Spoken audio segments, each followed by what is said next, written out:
RDTDaily.com presents a Tarabuster with comedian Tara Devlin. All right, guys, thank you for hanging out. This is unapologetic liberal talk on the right side of history, decency, dignity, democracy, humanity. We meet here every Friday evening in this 8:30-ish p.m. Eastern Standard Time right here at the YouTube, at the Tarabuster YouTube channel, youtube.com/C for channel/Tarabuster. And on Rockfin, on Discord, a few other places, and APS Radio News. If Charlie, sometimes I don't make Charlie's life easy, I have to say, because I never start the show on time, and he waits around, and I feel bad. I'm sorry about that, Charlie. I can't get it together. It's so much going on, and this is a one-man band, so I do need everyone's help, and I appreciate everything that you guys do for me. And I see the chat room filling up, and thank you, Jim, for your super chat and your willingness to be a moderator in the chat room. Can't do it without you. And thank you, Kathy. Thank you, Jonathan. I see you there. What outfit for today is it's a Free Tilly t-shirt from PETA. Boycott SeaWorld, it says on the back. And I guess Free Tilly. Tilly is free now because Tilly passed away, unfortunately. Tilly was the killer whale or whatever. What do they call it? What's the other word? The more technical word? I don't know, whatever. I can't think of anything. The name of it. I'm losing my mind.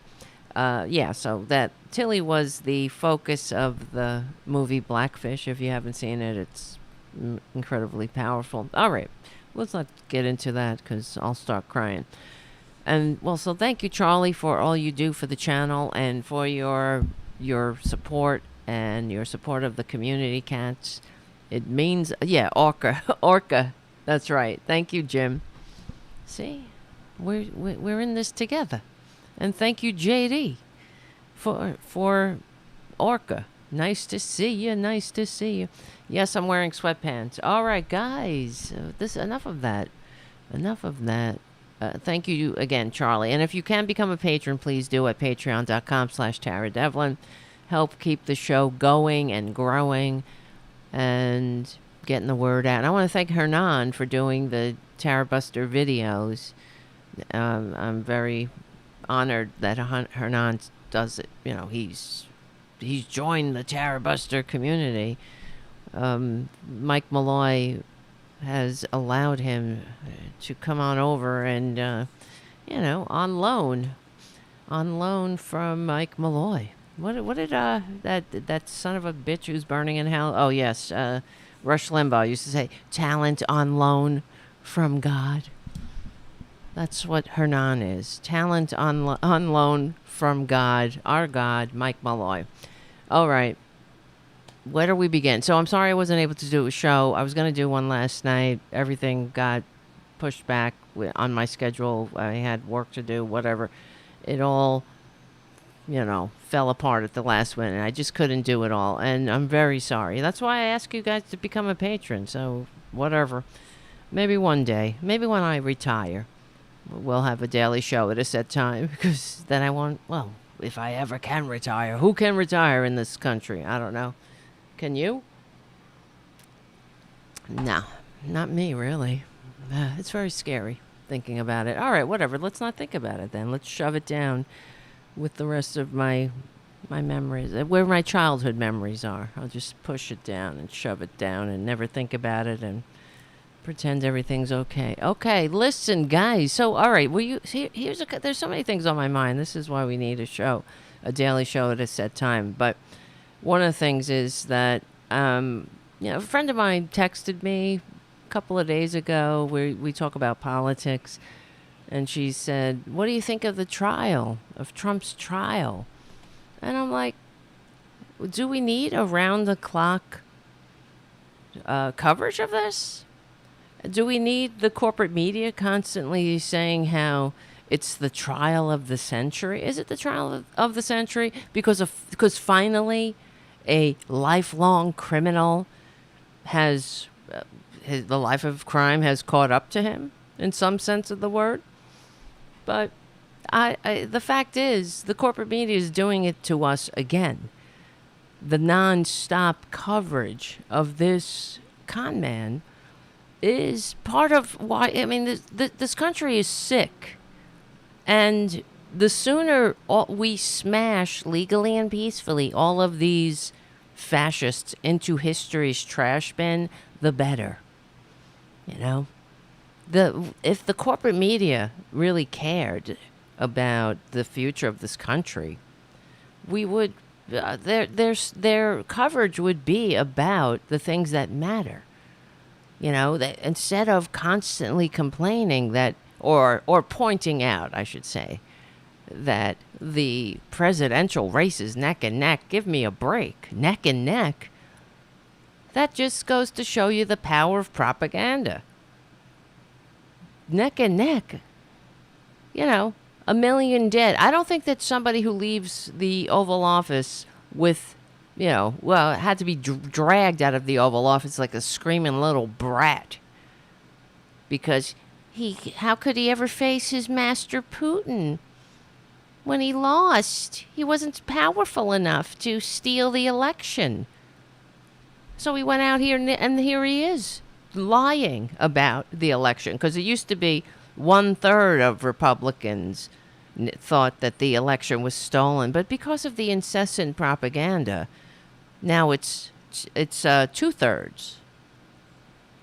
So this is what we're dealing with. They live on Earth too.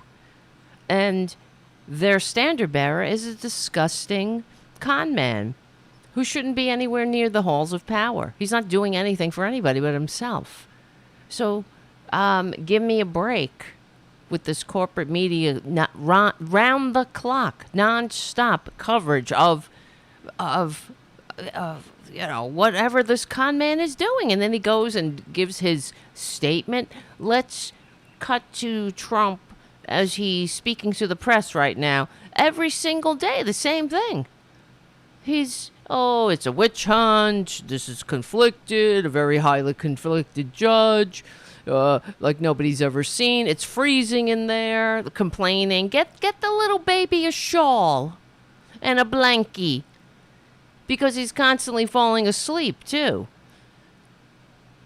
Yeah, everything, it's not even funny anymore. You know, it's either a projection or a confession, of course. Everything that he says, and Republicans accuse that Democrats of, is exactly what they are guilty of. And, you know, he's crying that there aren't any morons out there rallying for him, which goes to show you that, well, he had to lie, of course, saying that they closed down Manhattan and no one can get anywhere near the courthouse. So unfair, so rigged. Manhattan's wide open. There's nothing, no, they have a designated spot for the morons to go poop their diapers in, to please their dear leader. No, you know, there just aren't that many of them anymore. These are the true believers, yeah. But we live in a country, and also we don't have a cornered market on these morons.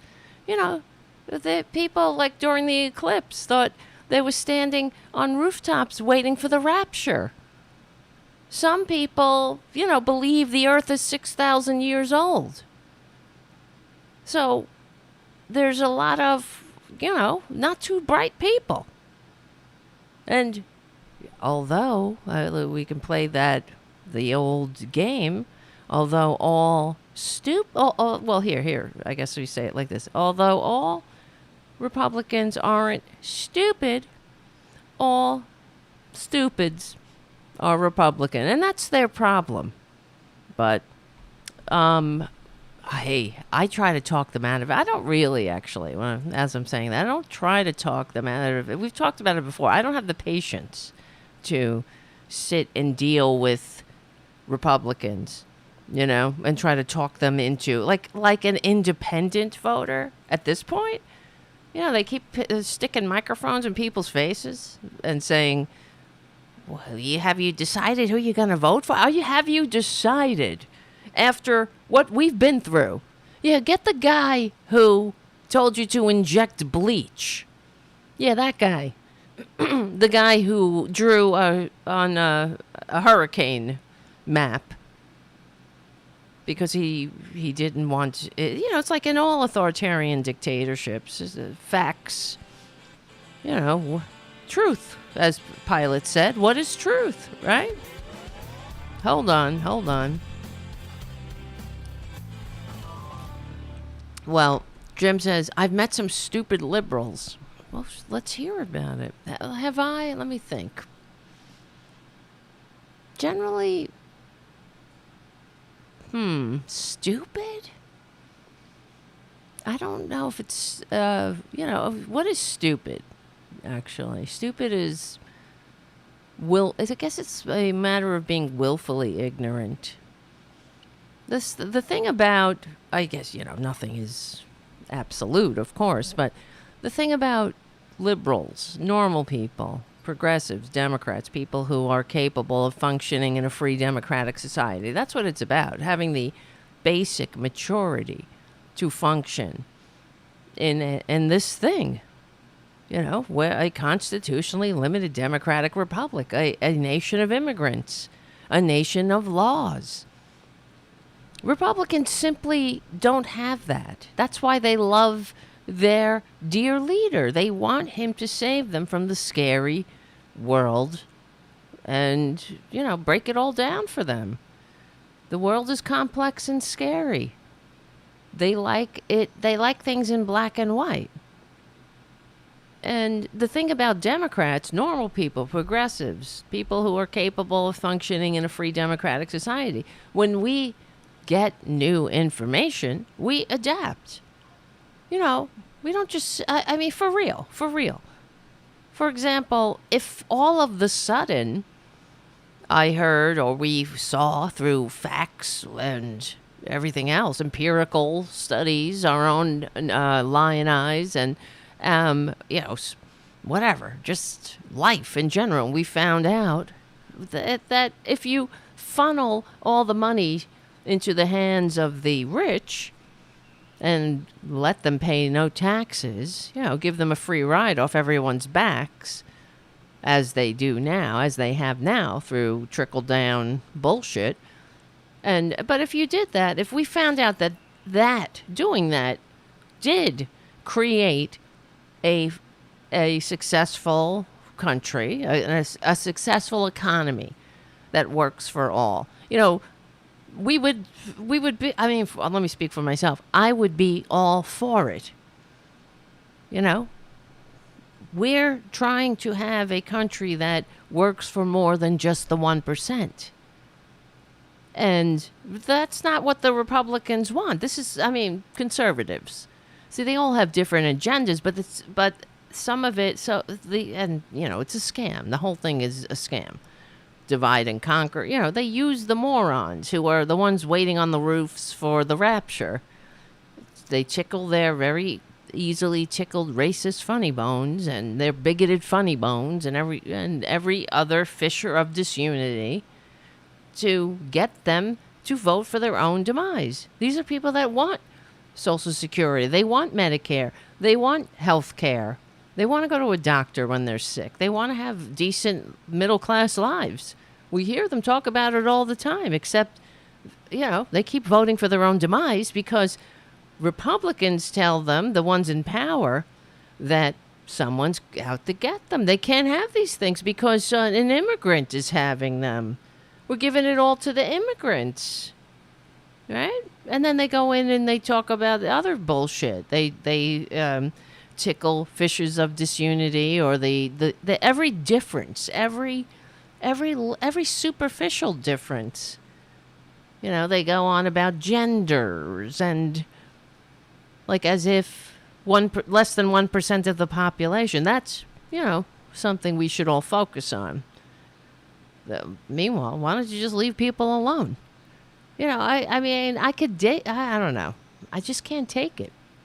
I can't take the hypocrisy. I can't take the cries of freedom while stamping on freedom. I can't take the made in China flags that they use, that they sharpen into spears and beat cops with, while they're trying to usurp the very system they pretend to love. They not only hate this country, they're confused by this country. And,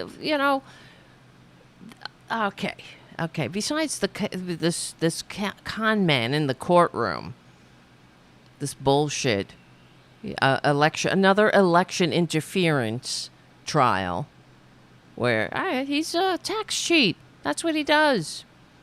So the bottom line is, when he paid off the porn star in installments and wrote it off as a business expense to his lawyer, we paid his payoff in this election interference because he needed we gave him a tax break. He wrote it off on his taxes, the con man, because taxes are for the little guys.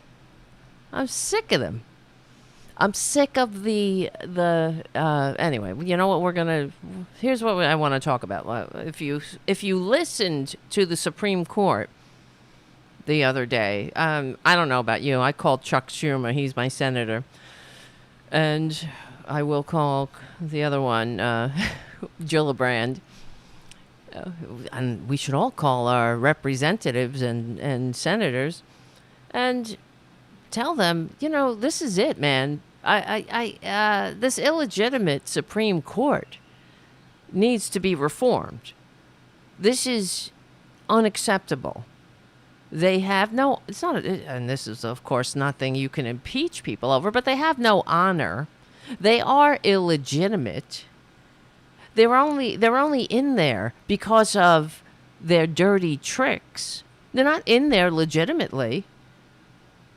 More than half of the illegitimate Supreme Court, the conservatives on there, were appointed by hook and by crook by Republicans who didn't win the popular vote and shouldn't have had the ability to appoint all of these Supreme Court justices, but by every single one of them, Bush.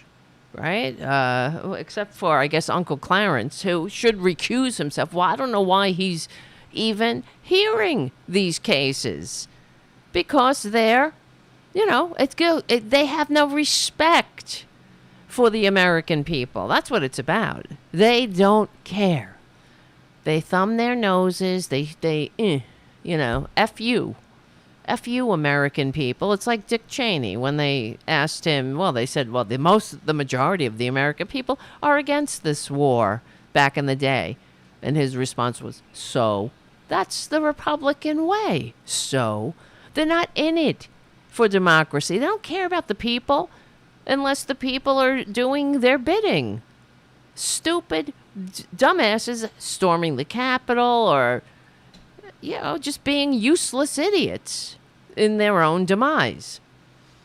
And that's as much as they can handle, the American people. They do nothing for the American people. They wouldn't pull a hair for the American people. And in fact, whenever Democrats are successful in passing legislation that helps the American people, Republicans go to court, they try to stop it, they want to roll it back. And here they are, rolling back the 20th century. Just like I've always said, they're not just unraveling the New Deal or the Progressive Era or the Great Society or I said the Progressive Era. They're rolling back the American Revolution. Hold on a second. We'll be right back.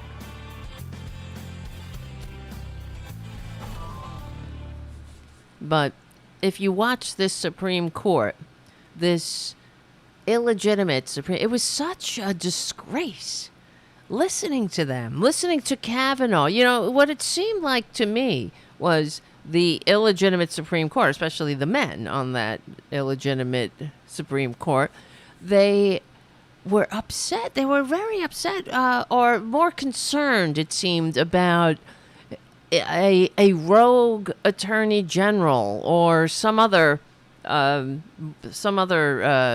government worker or bureaucrat or some other entity in the government would wrongly prosecute their glorious dear leader, the con man. Well, they didn't want to talk about the con man, though. Anytime anybody brought up the actual case that they were hearing, because it was about Trump being a coup, in the midst of a coup. And that's what he wants immunity for. See, he's not saying he didn't do it. He's not saying that he's not trying to destroy America. He's saying he should be allowed to do it. Because everyone whoever fought, bled, and died for this country, is that what they died for? They died so a con man can get away with his life of crime. Then you better believe. See, when I was sitting there watching them, I thought, well, great. As soon as they declare presidents immune, Joe Biden should immediately have SEAL Team 6 execute the con man or disappear him into a black site somewhere until he steps off this mortal coil, legally and peacefully. Of course, I'm just saying that it's all hypothetical, like the Supreme Court, where they were talking about these hypotheticals, and they kept saying, "Oh, we're not ruling for now. We're making this ruling for the future that sucks, a future that sees the end of America." Because no one is supposed to be above the law in this country.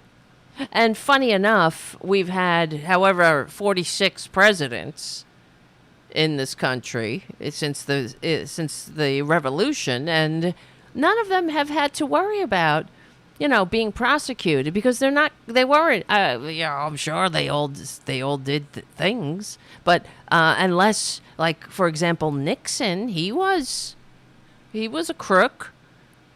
Who could have been held accountable for his life of crime, except for a pardon from Ford. But it didn't seem to be such a big deal that they couldn't do their jobs unless they had absolute immunity to commit crimes. Fucking unreal. Excuse my language. It's infuriating. And this con man, this dirtbag, this simple-minded Putin puppet, well, that's what we're talking about, because they lack the skills, the maturity, the decency, the humanity, the intelligence to function in a free democratic society. That's why they don't want any rules. It's like the masters of the universe. They can't seem to make a buck unless the government rigs the game in their favor. So that's why, they need to buy their politician puppets and their Supreme Court pets so they can rig the game, and then they can make a buck, and the rest of us will have to pay for it, for sure. And thank you, Non-Useful, for your super chat. Very useful. Non-useful. The Supreme Court will claim the immunity clause goes into effect only after Trump's crowned. Exactly. Well, the thing is, when I was watching it and listening to it, for a fact that they're not talking about Democrats. Because if Democrats behave like that, because that's what they're saying, a president's immune, then Joe Biden should imprison that con man for his life of crime, for his killing 1 million Americans leaving office with 1 million corpses in his wake. For his coup, for the coup, for lying, for the incessant lying, for all the schemes all over the country that others have to go to jail for, because that's what happens. These low, the low man on the totem pole is held accountable in this country where no one's above the law except a tax cheating, draft dodging, wannabe dictator con man with a fake university, a fake vitamin scam, a history of sexual assault, who has to pay off porn stars in installments.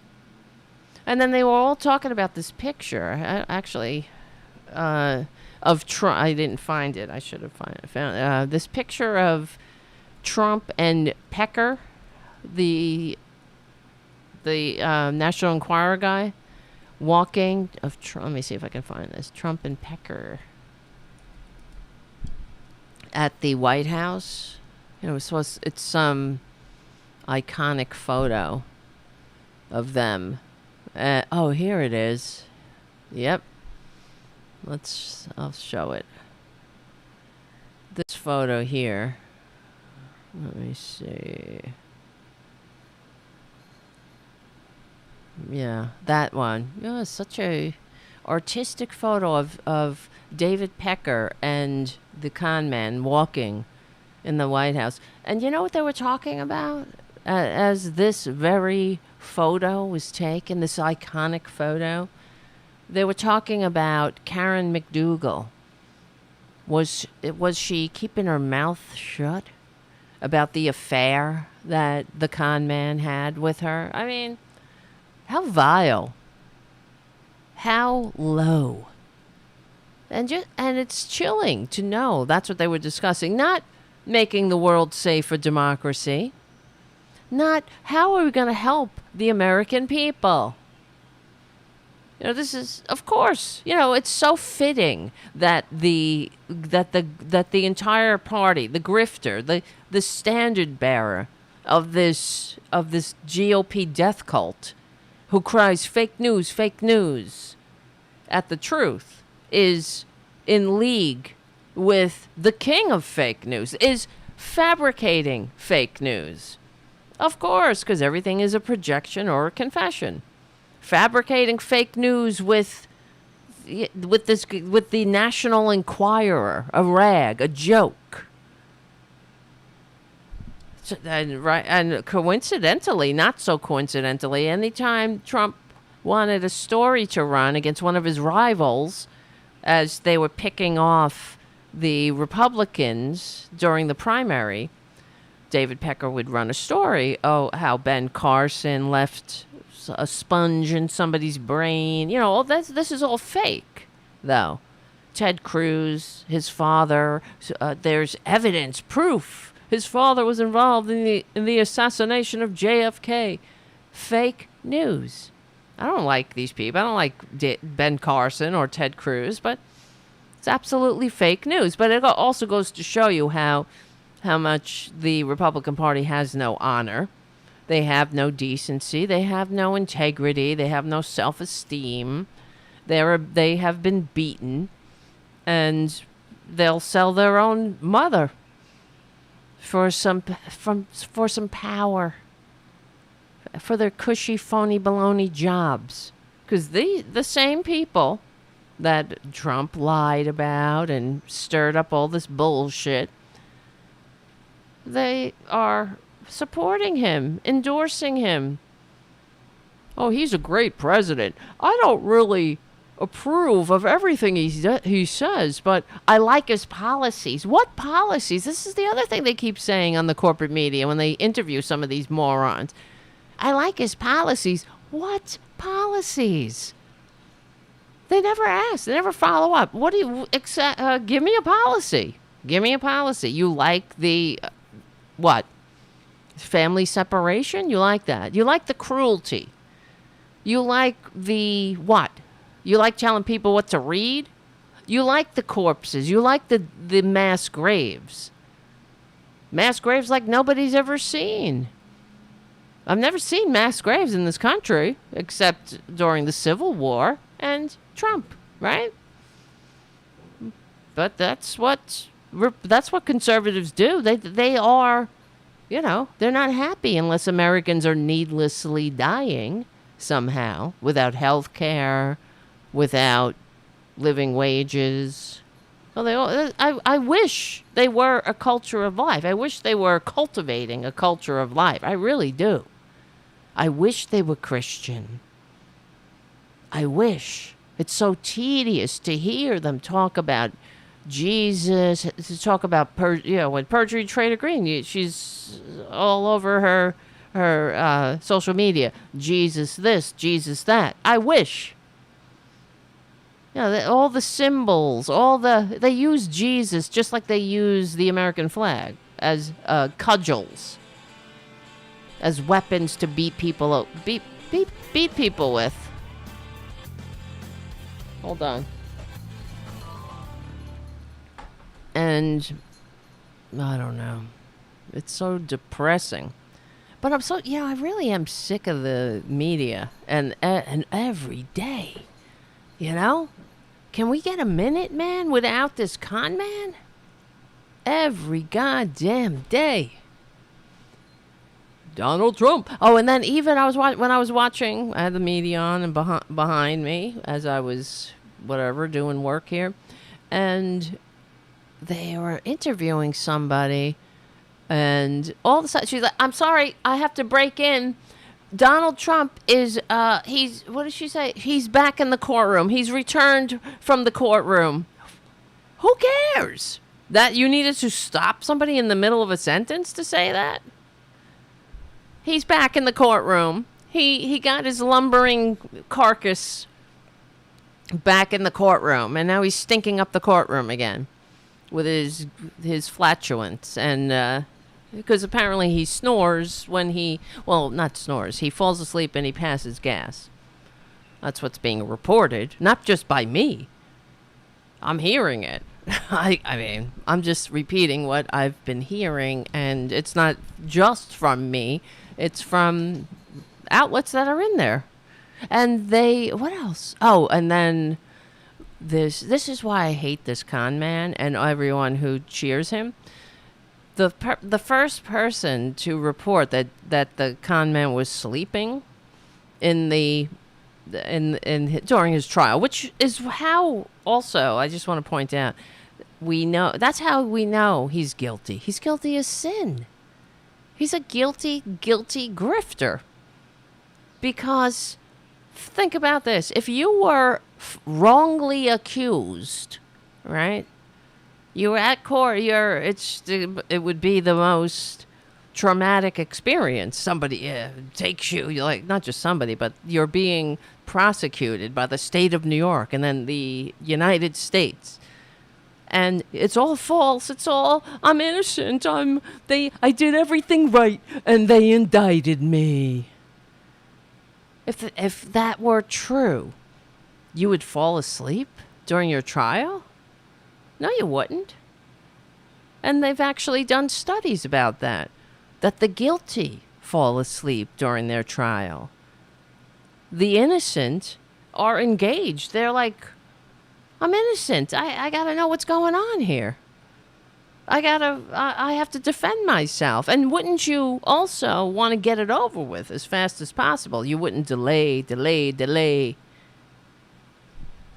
But that's what we're dealing with. We're dealing with the guilty con man. Oh, God, one of these days, it's going to be a great day. You understand what I'm saying? It's going to be a great getting up morning one of these days. And we are going to party. And I hope... Oh, come on, booty. What the hell, man? She's getting the zoomies. She's got the zoomies. All right. Hold on a second. There's so many things that are so sickening. Listening to the Supreme Court is... I don't... It reminded me of during the Bush versus Gore thing. and that was many years ago. And I was working at Court TV at the time, and some of my I told you, there's a friend of mine. I still know her. She's still my friend, but I don't know. We don't really talk about it. She's gay. She's also a Republican, supposedly. I haven't broached the subject with her in a very long time, but the fact is, so she was on the, all for Bush during this Bush v. Gore. Most of the people were normal people that were like, what the fuck? He won. Bush lost, whatever. And he did. And when all the votes were counted, the New York Times reported that by any measure, Al Gore won the election. And I remember saying to her that, if you had any integrity, wouldn't you want to win an election in a constitutionally limited democratic republic, in a country that is a democracy, that fought a revolution inspired by the liberal age of enlightenment, to create a nation of, by, and for the people? Wouldn't you want to win fair and square? Why would you want to cheat? How could you assume an office that you're illegitimately occupying? But for Republicans, it doesn't seem to be a problem for them. They don't care by any means necessary, by hook or by crook. They will take power illegitimately. That's why they have no qualms ruling as this tyranny of the minority.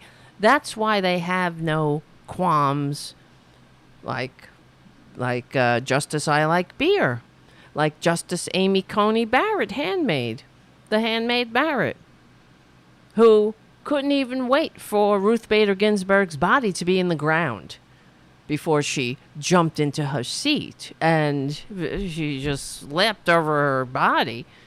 And, they didn't have to join Moscow Mitch's call or invitation. They could have said no to the invitation of, hey, you want to come to the coup? Just like some Republicans they declined Trump's invitation to the coup, right? Some of them declined it. And we give them a pat on the back, like the Raffensperger in Georgia and others who, and unlike these grifters in Arizona who've just been indicted for their fake electors plot, some people said, no, I'm not going to be involved in this coup. And we say, hey, these are great. That's great. That's what you should do.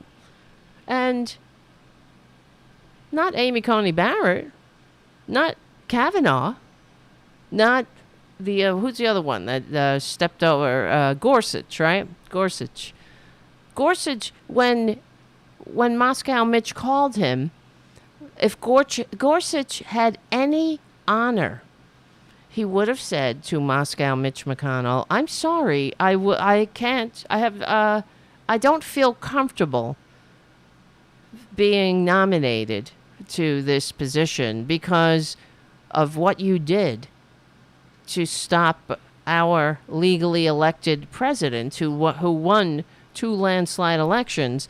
You stopped him from his constitutionally proscribed role, and not just him. You stood in the way of the American people. The American people gave him that role. And you're supposed to love this country, whether you win or lose. But you don't win legitimately, do you? And you don't care. That's why they want every thumb on the scale as possible. Kick people off the voting rolls, ensure that they can rule without honor. Because they have no honor. They have no decency. They don't have the decency, the honor, the maturity to function in this thing of ours. this democracy. Because they don't respect it. Look at who their standard bearer is. They want to put that scum, that baboon back in office. So he can what? Do everything he can to remain in office. And if he gets in there again, he's not leaving. We know that.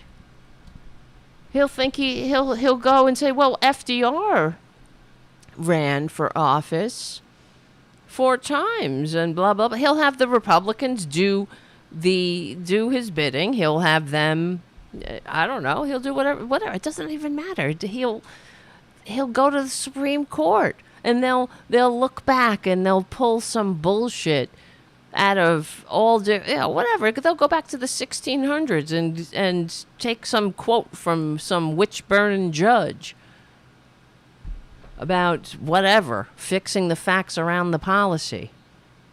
That's who they are. They don't have the decency, the dignity, the maturity, the humanity to function in a country like this. They should move to Russia, really. They'd be more comfortable in a country like that where, they don't like gay people, they don't like trans people, they don't like people reading books. They want to put the actual history of this country down the memory hole. They like things nice and controlled. Democracy is messy. Diversity is messy. You have to be able, it's not that hard though. You can live with other people. I live in Queens, the world's borough, the most culturally diverse area of the country, according to the census. You can live among diverse people. It's possible. But you know what I hear from Republicans all the time? They'll contact me when they're not trying to harass me. Just contacting me is kind of harassing me. But one of these days when we all get together for our gathering, I'll tell you the stories of what these dirtbags do and what I have to do to deal with these dirtbags, because they're not out there. And let me tell you, they're not out there helping the poor, doing, fulfilling the instructions of their so-called savior they pretend to worship. They're not knocking on doors, building coalitions, trying to tell the American people, hey, we have great ideas. That's not what they do. They harass me. Not just me, others, anyone who has anything to say. These free speech absolutists. They think, I told you, they used to do the robocalls and all this. Like fucking little babies. They're so infantile. And they know it. That's why they don't like it. And they especially don't like women who have a voice. Unless that voice is telling them, oh, poor thing, you're so put upon. You're such a victim of everyone else when you are expected to act like a decent human being. It's so woke. Oh, how dare they expect you to be decent or not, or just shut your filthy mouth. Oh, Jesus. I wish they were into Jesus, God. But, the cruelty is the point. This is what we're dealing with. Very sick people. That's why they have to hide behind their giant cloud being to pretend that they are, it's not me who hates. It's my cloud being. He tells me to hate, and I just follow the instructions. But, everything is just so full of shit. I'm so sick of it, really. Like their abortion, they were all about babies. But once you're born, you're on your own, bubby. And, of course, they're not about babies. They're about killing and controlling women, as we know, because the abortion rate does not go down when abortion is criminalized. It just makes it unsafe and it kills women. So that's all they do. And they don't support the policies that actually reduce the abortion rate. You know, we've been through this a million times, and we'll keep talking about it until I hear that on the corporate media, until I hear the Democrats themselves, like Joe Biden, you know, shut these scumbags down immediately when they're like, pro-life babies, you kill babies. You say, what are you talking about? If you're pro-life, you'd vote Democratic because the abortion rate goes down under Democratic policies. And here's the numbers. All you do is kill women, and all you do is add trauma upon trauma. That's what they do. Notice that? That's what Republicans do. They're so mean, right? Cruelty. The cruelty is the point. He's not hurting the people he needs to be hurting. The famous quote. Why should he be hurting anybody? I thought you were a patriot. Oh, you're only a patriot as far as what? Your shirt? With an eagle on it? Oh, I could see. I'm proud to be an American, 'cause at least I know I'm free. Oh, you like that song. I see. Freedom. You're all about freedom, except the freedom to what? Read a book, be your authentic self, live, die, go to a doctor, be a human being, living wages. You know, freedom. Freedom. That's what freedom is. Education without becoming an indentured servant. That's freedom. Oh, no. Freedom. They believe that freedom is the freedom to be disgusting and ugly and do whatever the fuck they want without apology to anybody else who isn't them. The freedom to organize and implement a coup against democracy, you don't like the way the election went because nobody likes your policies. Not nobody, I mean, the demon-haunted, fake, pretend Jesus lovers do, but yeah, the freedom to leave others alone. Exactly, Jim. They don't like that. They want the freedom to... See, they think they're put upon. If you or me or anybody, if somebody is doing something, if they're living their authentic life, let's say, they're out of the closet, they want to form a legal marriage contract with somebody that happens to have the same PP, that they consider that an infringement on their freedom. Even though, you know, you don't see normal people, progressives, you don't see gay people going into, you know, the Duggar's house and saying, I'm sorry, this womb is closed. 19 kids and counting? You got to be kidding me. I'm sorry. We don't tell people, oh, you can't have 19 kids and counting. You can't, if you're courting, you should, I don't know, we're not telling people what to do. You want to side hug somebody? Go right ahead. Nobody cares. But they're all like, well, we should really revisit that whole gay marriage thing. Because it's not in the Constitution. It's not in the founders. They didn't think about that back in the day when they were inventorying their property and including women and enslaved human beings as part of the property. The pigs, the cows, the couch, and your wife and your enslaved people. Yeah, it's such bullshit. You know, originalism and textualism, and it's voodoo.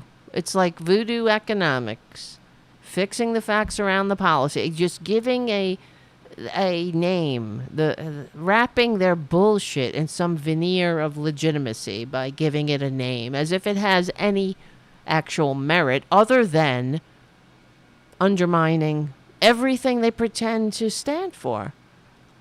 Freedom, America, democracy. I almost choked on my coffee. I almost spit it out when I heard Kavanaugh say, or maybe it was Alito, one of these illegitimate fuckers on the Supreme Court said, "We all love democracy. We all cherish democracy." Something like that. I almost spit my coffee across the room. Please. Is that why every single case that ever comes before the Supreme Court is, for some reason, always favors the already favored, right? Always the rich come away with the further ability to stomp on your neck. Enriching the rich. That's what they do, you know. Well, who else? You know, the little guy. We're not going to, like, take them on a whirlwind tour of Earth. We're not going to give them a $500,000 vacation. We, you know, I mean, what good are we? What good is this democracy thing? I know that Uncle Clarence, he's so put upon by it all. It's not worth it, he says. It's not worth the time. It's not worth what they pay me. Well, go away. Go open a goddamn law firm. F off. Oh, my God. It's so unbelievable. I gotta, there's a couple of things. So I wanted to talk about the Supreme Court, which makes me sick. And, well, I just want to look at the time. Hold on. What do we, because you know me. Pardon me. The time goes so fast. And the other thing I wanted to talk about, well, is the cruelty, of course. Because, well, where do I begin? Let's start with this. I want to talk about Kristie Noem and her murdering a dog. And boasting about it and justifying it and then coming back and justifying it some more. And, like, this is who they are. They're supposed to... That's supposed to be something that endears them to the pretend Jesus lovers. Murdering a dog, taking it to a gravel pit and shooting it. So strong, aren't they? But that we'll get to that in a minute. But there's another thing I saw that made me want to puke.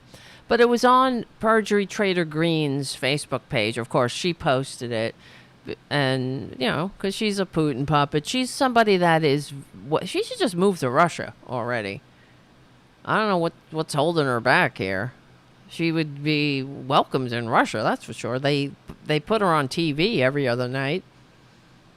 She's one of their favorite so-called representatives.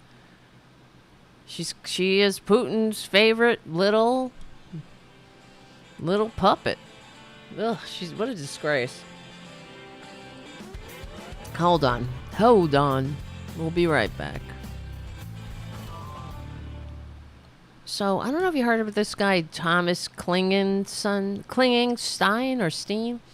Tom Klingenstein is the chairman of the Claremont Institute. He is also a philanthropist, a public speaker. Oh, wait till you hear him speak.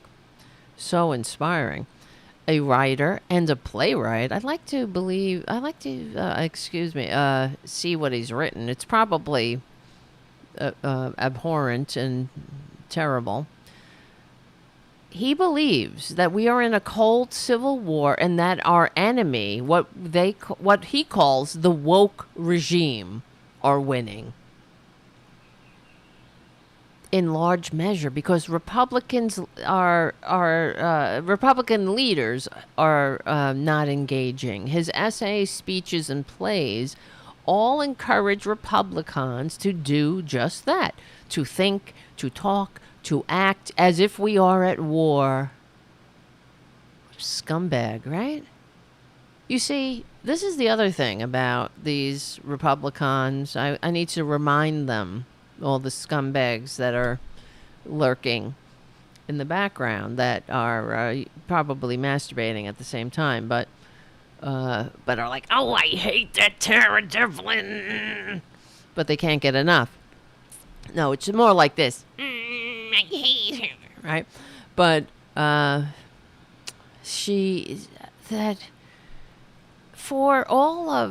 us talking about them. We're just bringing out. We're talking real good here. Like my drill sergeant said, that we're speaking good English and we're talking real good about the problems our country faces. But we're not trying to hurt these people. I don't want to hurt them. I don't want to drink their tears. I don't want I don't get pleasure out of their being hurt. I want them to go and get the help they need. I want them to have everything that they're complaining about, everything they think immigrants are taking from them, everything that the scum who are manipulating them tell them immigrants are taking from them. I want them to have a better Social Security payment and Medicare. I want them to have universal health care. I want them to go to a doctor when they're sick. I want them to live in a country that is, the envy of the world in that way. That's the benefit of being an American. That's why everybody wants to come here. I'm dreaming now, of course, because we're in this together. We take care of each other. We invest in the future. We send our kids to school and they don't come out as indentured servants to the banks. So everyone can get an education here. I know Republicans hate that too, as the protests are breaking out all over in universities. They're losing their minds saying, you're wasting your parents' money and all this. They've always said that throughout history. Back when, in the 60s, when young people were protesting the war, the Republicans never changed. The conservatives, I should say, that it's the same. It's the same old recycled nonsense. Dragging us back, dividing us, But are we at war? You know what? I don't know, war. We're trying to prevent a con man from stealing this election and thereby becoming a dictator, becoming the dictator he promises to be, and then implementing the fascist dystopian hellscape that they're publishing in their writings and talking about openly, like Project 2025, how they're going to purge all of the bureaucrats in the so-called deep state, which is what all authoritarian dictatorships do. We need a nonpartisan bureaucracy to have a functioning democracy. That's why they attack it. Just like we need a functioning public education system that teaches a common history, not just all the childish black and white bullshit that George Washington chopped down a cherry tree. Like, that's all we can handle. It's the history, the racist history of this country, the racist Jim Crow laws that inspired the Nazis, so that they looked to our Jim Crow laws and implemented them as their Nuremberg laws. And so, I'm not trying to hurt these people. We're not. That's the point. We're not trying to hurt them. We want them to get a grip, get a clue, get out of their own way, get out of our way, and have and just enjoy life. They don't have to. It's just such a sad thing when you think about it, how these Republicans trigger these people and turn them into these hate-mongering morons who, some of them are in jail now because they believe this bullshit. Turn them into domestic terrorists. And, anyway, we want, even the idiots that vote, that are in unions, right? These blue-collar workers, that some of them, I like Trump. He's just like me. He's a racist just like me. All benefiting from the policies that liberals fought, bled, and died for of course, they don't have the manners or the maturity to say thanks. They want to stand athwart history yelling, stop. They want to drink our tears. Why? Why? Because they can't stand living in a democracy. I mean, that's what it's about. Anyway, so the point is, this guy Klingenstund made this video. I don't even know. It's just the most bizarre thing I ever saw, and it's very. I mean, if he's a public speaker, he needs to get a grip. But he wrote, let's see, among his essays are Preserving the American Way of Life. And these things sound so Nazi. You know, it's like right out of 1933 Germany. Fighting the Mob, that's another one. That's about, let's see, multiculturalism. That's the mob. They were all racist. It's just another word for racist. These people, you know. Their greatest accomplishment is that they were born white and they don't want to let go of it, I guess. I don't know what it is. Get a grip. Men and the future of America, because, you know, men are under attack. Just like Josh Hawley, they're so worried about men. They don't like men masturbating. Wait, actually, now that I am saying this, there was some guy he said that sex for pleasure, that men having sex for pleasure is gay. Yes. Andrew Tate. I don't know. I missed this. This is why we need a daily show at a set time. Every day. It never stops. Andrew Tate. I'm not kidding. This is like just when you think they can't surprise you. Andrew Tate, who is one of the heroes of the American fascist movement in this country. You know, he's a proud misogynist. He, of course, hates America, even though, you know, he pretends to love it. Anyway, Andrew Tate, it's like the it's like the farce. We just went around the horn and now we're like back looking in a funhouse mirror or something. I don't even know how he thought this was a normal thing to say. Andrew Tate claims that it's gay for men to have sex with women for pleasure. But that's right out of the 1300s. You know, the church and the state intertwined, that reached in and grabbed people by their private parts, and you really got somebody by the balls, literally, when you're controlling their sex life, right? What kind of sex they have. You got to have this kind of sex or you're going to hell. And, you know, they just hate humanity. It's very bizarre. So, but influencer Andrew Tate said that who last month claimed that YouTube star Mr. Beast supporting his trans friend Ava Chris Tyson was part of a psyop to increase trans acceptance. They're so triggered by that, by trans people. You know why? Because gender is a construct and trans people are, I guess, triggering their very, it triggers their cowardice, you know, and because they like when things are black or white and everyone in their place, and trans people just make it like like it just blows them away. And it's, you know, because that's not life. It's not all black and white, and there are a million stories in this naked city or whatever, and people are more complex than that. Your sexuality, your gender identity, I mean, it is a construct, and so is their hatred of gays, hatred of trans people.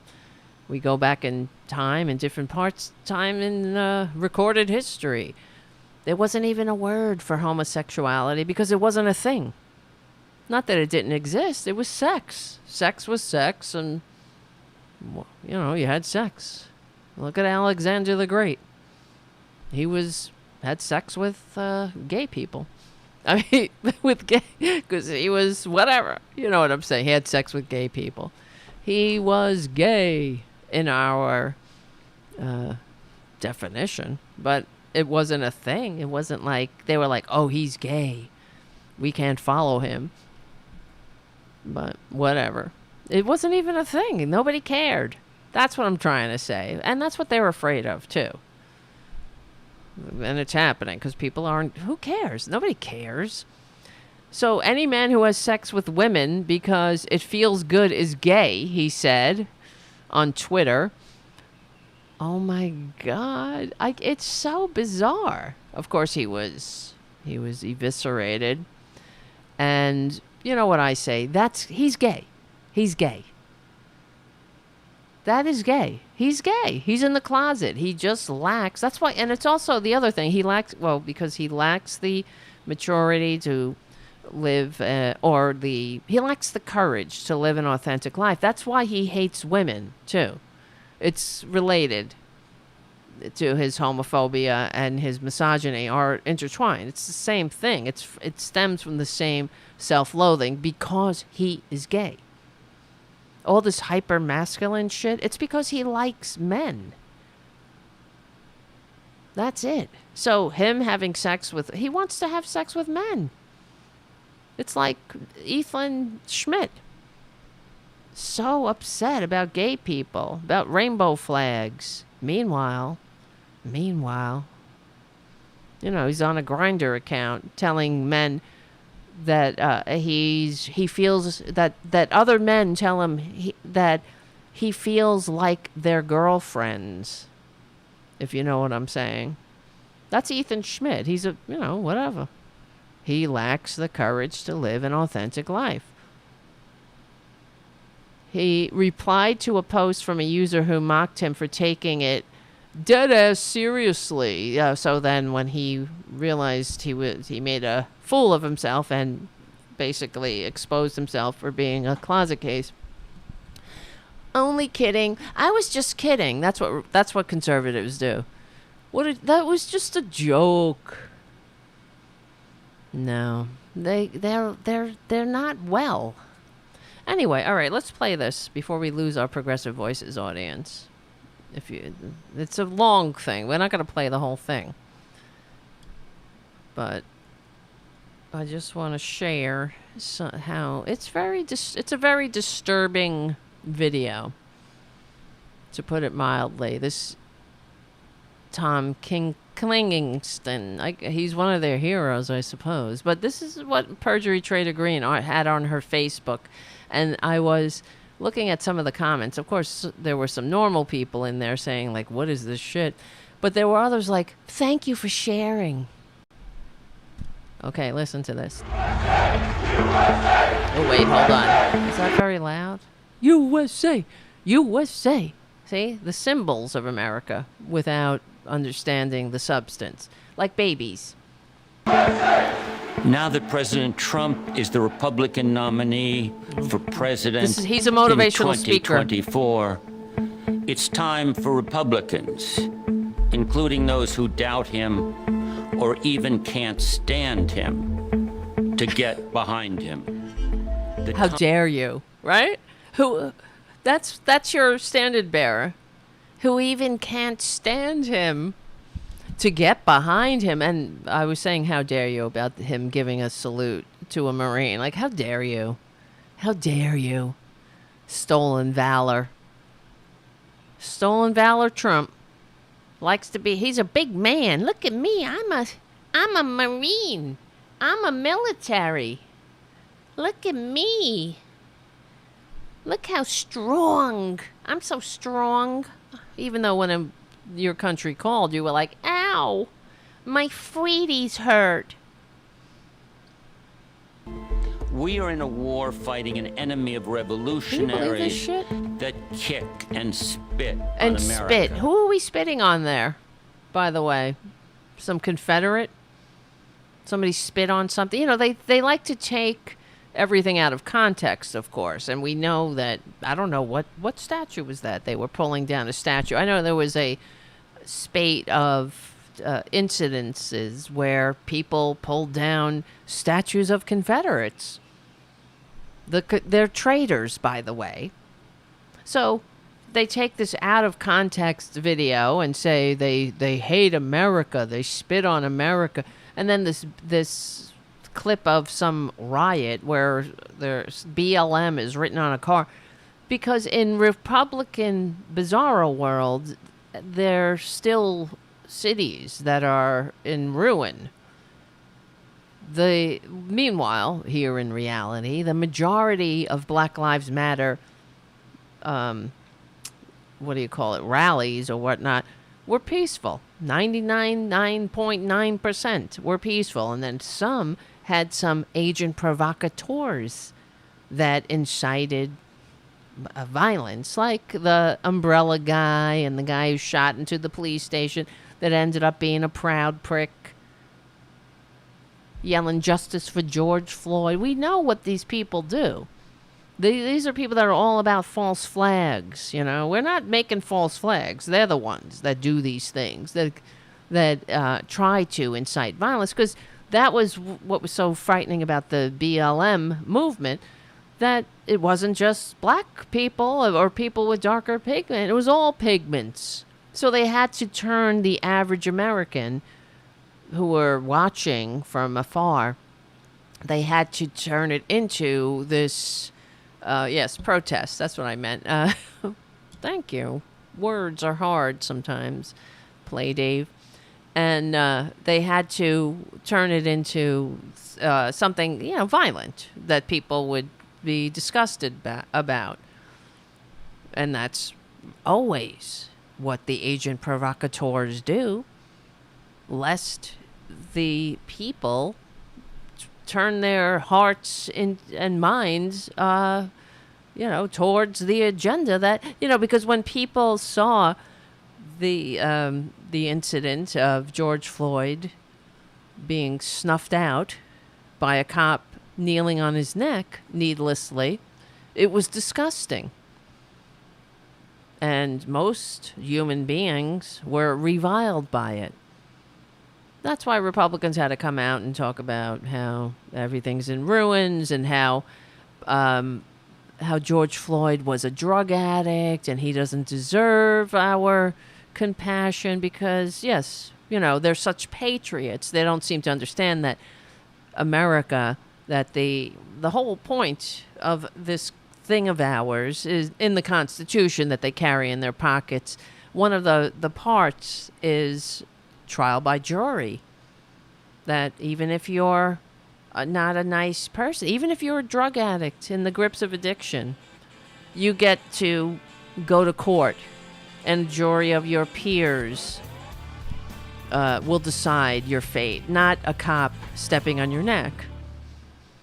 Right? That's what they don't seem to understand that while they're chanting USA, USA, USA. What is USA besides her government? The government that the founders fought a revolution to create. Is it the eagle and the stars? Is it the Purple Mountain's majesty that they like to blow the tops off to get at the coal? Is it the fruited plains that they like to frack? They seem to not get it. They don't get it. That, we don't like cops being mobile execution squads, no matter what George Floyd was doing. Laws apply. We're supposed to be a nation of laws. They're supposed to apply to everyone. I know that, except Trump, of course. Revolutionaries that kick. I'm just trying to look at what the statue was. It's probably some Confederate dirtbag. Enemy of revolutionaries that kick and spit. You see what they're doing? This is like right out of the Nazi playbook. That we're revolutionaries. That those who want to live in a multicultural society that respects everyone, that doesn't appreciate statues to traitors. that understands how the statues to traitors went up during parts in, not right after the Civil War, but in as a part of a systemic campaign of domestic terrorism against black people who were a little uppity. They thought that, they could vote and things like that. And the conservatives in the South wanted them to be reminded just who they were, what was waiting for them if they dare think that they could consider themselves part of this constitutionally limited democratic republic. If they had the nerve to take our founding documents at their word, then the Republicans and the conservatives had their statues to remind them. No, booby. I call our See, enemy look. the woke regime. That's the woke regime. I call our enemy the woke regime. And there's our constitutionally, legally elected by 2 landslide president. And Joe Biden as our vice president, now elected in a landslide. Or the group quota regime. The group quota regime means that any attempt to address systemic racism or racist history, to make a more perfect union, any attempt to address or confront racism is the problem. It's not the racism. It's the attempt to make it better, to make people work together. I was actually watching some congressional hearing about where they were talking about the books being banned and how disturbing that is, how Republicans are banning books all over the country. And what's his name? Byron Donalds. He's such a great, wonderful representative. They wanted to make him Speaker of the House for, because he had darker pigment, even though when all was said and done, they didn't even they didn't put him in charge of a committee, nothing. They wanted to make him Speaker. But anyway, he was very upset. He was using a math book. There was a math book in Florida that was banned by Ron, Death DeSantis, and the Republicans, of course, because it had a problem in there saying that something about, it mentioned in this math book a percentage of people that I don't know. I'm trying to remember how it was put, how they were measured to have implicit biases. And they were discussing about percentage and in the context of implicit bias. And that was so triggering to the Republicans. They're like, should this be in a math book? Why not? Why not? You're saying that kids can't think critically? It's showing kids what math is. Math is everywhere. And why wouldn't we want to make it, conscious? Forget unconscious bias. It's no longer unconscious if it's conscious. If we discuss it, you demystify it, you bring it into the light, you discuss it, and you make a more perfect union. It doesn't make anybody feel bad. Oh, they're such snowflakes. This war is a contest. War. Between those They're who at love war America with us, everyone. and those who hate it. Oh, really? But we do We hate not have a America. command- The ones who can function in it. The ones who respect the peaceful transfer of power. The ones who love democracy, embrace diversity, who understand that patriotism isn't just waving a flag in somebody's face and screaming at them, right? It is considering your fellow American. It's investing in your fellow American. It's leaving no one behind. Oh, they leave us behind all the time. This is why they think they're at war with us. Well, maybe they are at war with us, but goes to show us that they need to be left in history's trash bin. They're unfit. Anybody who thinks they're at war with their fellow citizen is part of the problem. It's not. That's why we have elections, assholes. Not you guys, them. You don't like the way things are going? Make your case to the American people, legally and peacefully, on the field of ideas. Get out of the way. Stop rigging elections. Stop gerrymandering, kicking people off the voting rolls. Stop standing in the way of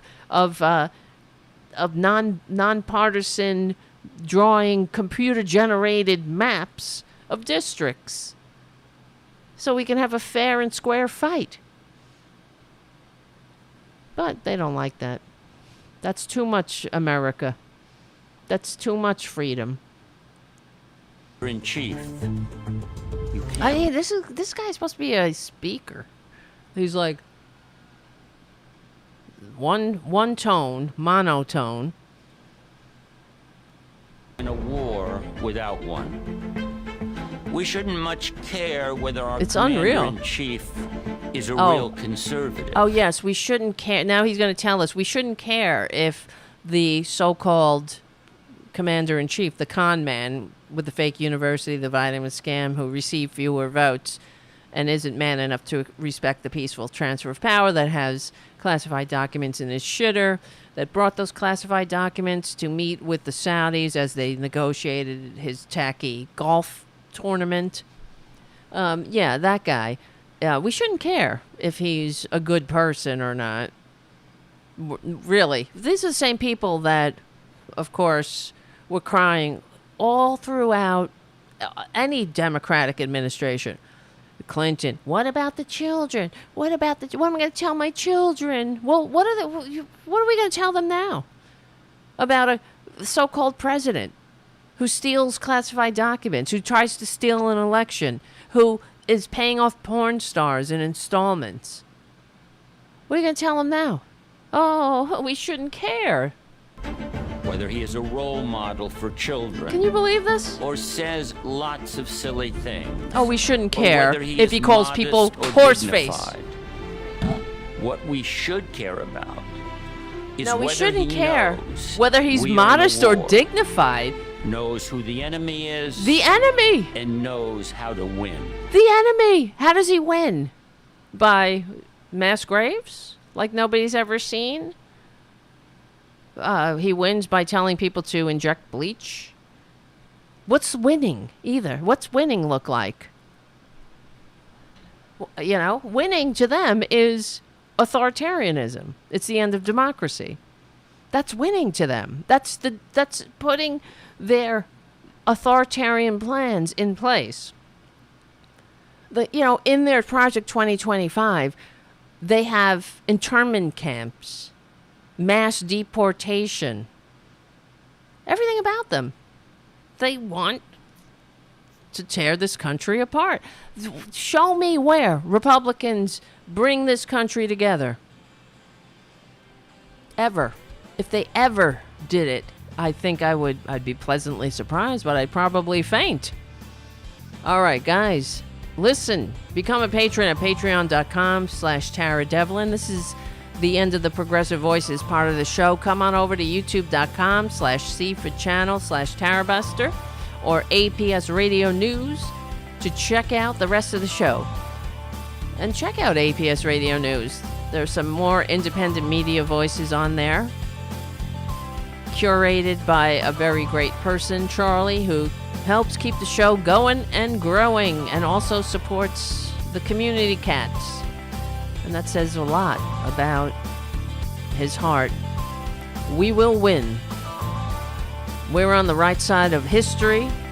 We're on the right side of decency, dignity, democracy, humanity. We stick together, we win.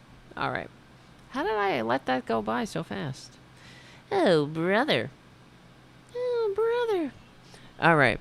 Like I said, I'm not going to play the whole thing. This is like 7 minutes long. Trump does. His policies are important. What policies? But not as what important policy? as the rest of him. Trump He's got a grasps very the essential small things. mushroom penis. He understands the group Quota regime is evil. And Oh, will not we're stop this is you see until- how evil they are? The group Quota regime is evil. They call their fellow Americans evil. Yeah, because why? We want to leave no one behind. We want to when our fellow Americans want to address their how they've lived in the they've had their particular American experience with living in a country that was a slave state for the first half of its history, and the residual effects of that's evil somehow. Oh my God, it's unbelievable. destroys America. Yeah, He's a creepy, fighter. freaky, monotone Bold, troll. brave, Exactly, and Kathy. decisive, who He's has brave. confidence- He's bold. He's sleeping. He's falling asleep and farting in the courtroom and complaining about how cold it is. And on Fox News, they are commiserating with him. They're saying, oh, it's torture, it's cruel and unusual punishment. These people aren't they embarrassed? Don't you have any shame? You know? Don't you have any dignity? This hush money trial, it's not even, it's an election interference trial. Fox News just went on and on about the grievances, claiming it was, of course, election interference and how terrible it is that he had to appear in court like any other crook. But he should have different rules, right? Rules for thee, not for me. Unbelievable. Newt Gingrich, he's the one that began this whole decline, really. Turning with no more, what do you call it? No more sincere partners. Democrats and Republicans negotiating compromises, trying to advance the country and make a more perfect union. None of that. None of this democracy thingy. Newt Gingrich wanted to destroy the Democratic Party itself. That's another thing that gets on my nerves, as we know. The way that the Republicans... they can't even say the name of the Democratic Party, which says everything we need to know about them. It says everything we need to know about how childish they are and how they can't, how they're not sincere partners. And what really gets on my nerves is the corporate media who just, for example, let me play this. Let me see if I have it handy. This clip I grabbed off of MSNBC, I think. Let me see. Hold on. Where is... Oh, yes. It's just a very short clip. But they were reading a quote from one of these Republicans. Senator Tom Emmer said that your speech at that encampment solidifies the Democrat Party as the pro-terrorist party. What is your response to an accusation like that? I mean, why are you just reading that? The Democrat Party as the pro-terrorist party. The Democrat Party. Why do you just read that without any context? It takes 2 seconds to say, of course, that is not the name of the party. He's using the sophomoric, babyish pejorative, which proves that Republicans are unfit to hold leadership positions in a modern nation, and they're not interested in governing. They're interested in little baby taunts. They got nothing but taunts for you. They don't have Medicare, Social Security. They don't have Infrastructure Week. They don't have the lower drug prices, $35 insulin. They don't have anything that, union support, or they don't have the Chips and Science Act. They don't have anything that makes the American people, their lives a little bit better. They have they have Democrat Party. And they don't even say anything. This is what gets me insane, because Democrat is not an adjective. The name of the party is the Democratic Party. So you don't say Democrat AG or Democrat Congressman. You say Democratic. Democratic. Democrat is a noun, not an adjective, you childish little ghouls.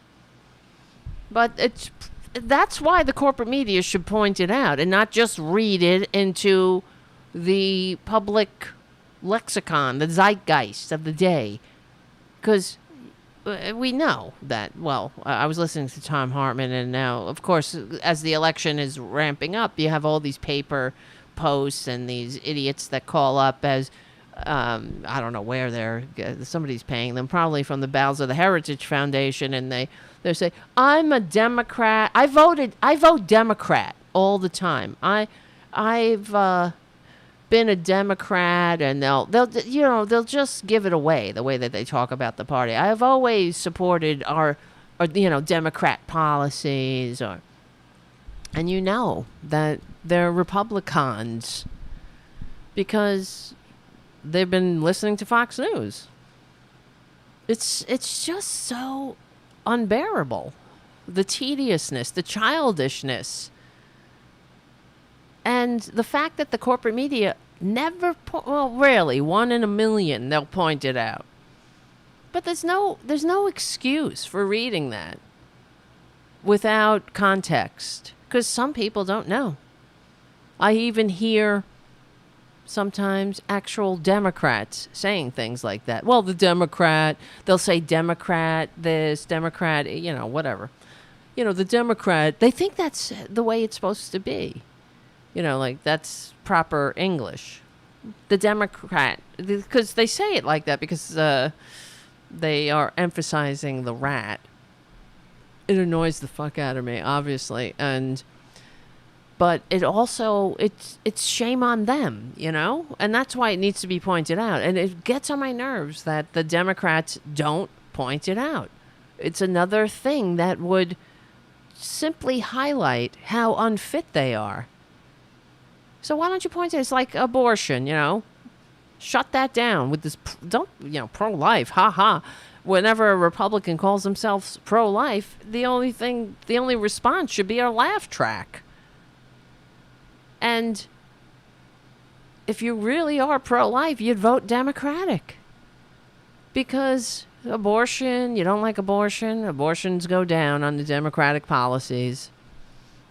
So why are you creating more misery? Why are you creating more abortions? And making women have to suffer more traumatically, go through traumatic experiences, heaping trauma upon trauma. And that's all they do. But the fact that the corporate media never points it out. And the Democrats rarely do. They just, even in their committee meetings, they'll just say, the Democrat Party, blah, blah, blah. And then they'll say, thank you, Mr. Chairman, my esteemed so-and-so. Come on, say something. Well, it's called Democratic Party. Thank you for reminding us how childish and ineffectual partners you are, that you have no interest in partnering in this government that the founders fought a revolution to create and entrust to us, that all you could do is treat us to sophomoric, childish bully taunts right out of the schoolyard. What else do you got? Horse face? You want to call somebody horse face? You want to call somebody fat? Is that it? Oh, yes, and that's the other thing I was going to say with Trump. He was, because Maggie Haberman was the first person to write about him falling asleep in court, and he's calling her Maggot Haberman. You see? Isn't he great? Maggot Haberman. That's her guy. What a guy. What a guy. He's a real leader. The way he calls people fat, horse face, maggot, sleepy.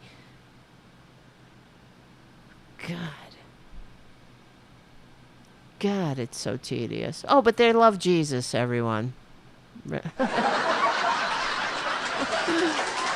love Jesus. Unbelievable. He's a fighter. Bold and decisive. The way he calls people horse face. Oh, wait, that's the wrong video. We know that we won. We know. No, you didn't, bitch. Senator Tom Wrong Emmer one. said that your speech. Wait. Let me see. I'll just zoom out a little, or zoom. They love him. Wait. We love him. Fanaticism of the woke radicals. He's a He is speaker. a businessman who takes He's the a businessman. world- He likes looking at other people's businesses and stealing very, scams. He likes to make scams. He's a businessman, though. And let's show. So here's some clips of him looking at people's things they've made. on its own terms and navigates by Look, facts. oh, there he is. Stolen valor again. And common And sense. how dare any of these soldiers. Ugh, it's so vile. Trump's base knows firsthand the Hand. America that Trump wants to recover. Recover, because it's gone. You know, there's too many black people that are too uppity and too many women that aren't in their place. Well, don't worry. They're going to fix that. They're fixing it. They love him, and they know They love him because he's just as racist as they are. All right. We got, let me see. I don't know. It's, Oh, he it's loves unbearable. He loves them. Yeah, he loves their money. He loves their money. That's why he likes to scam them. He loves them so much. He sells them magic beans, like Trump bucks. And then they go to the bank. These idiots, they actually go to the bank. They're like, I'm cashing in my Trump bucks. And they're like, what? It's fake? It's Trump bucks. They're worth double now. That's what the con man told us, that we would invest in Trump bucks. And they went to the bank and they're like, well, I'm here to cash in my Trump bucks. And then the banksters went, oh, sucker. Sucker. Yeah. This guy's voice. He's a speaker, everyone. He's a motivational speaker. He motivates you to want to jump off a bridge, I guess, to escape this monotone. No, don't do that. We need everybody. Every normal person.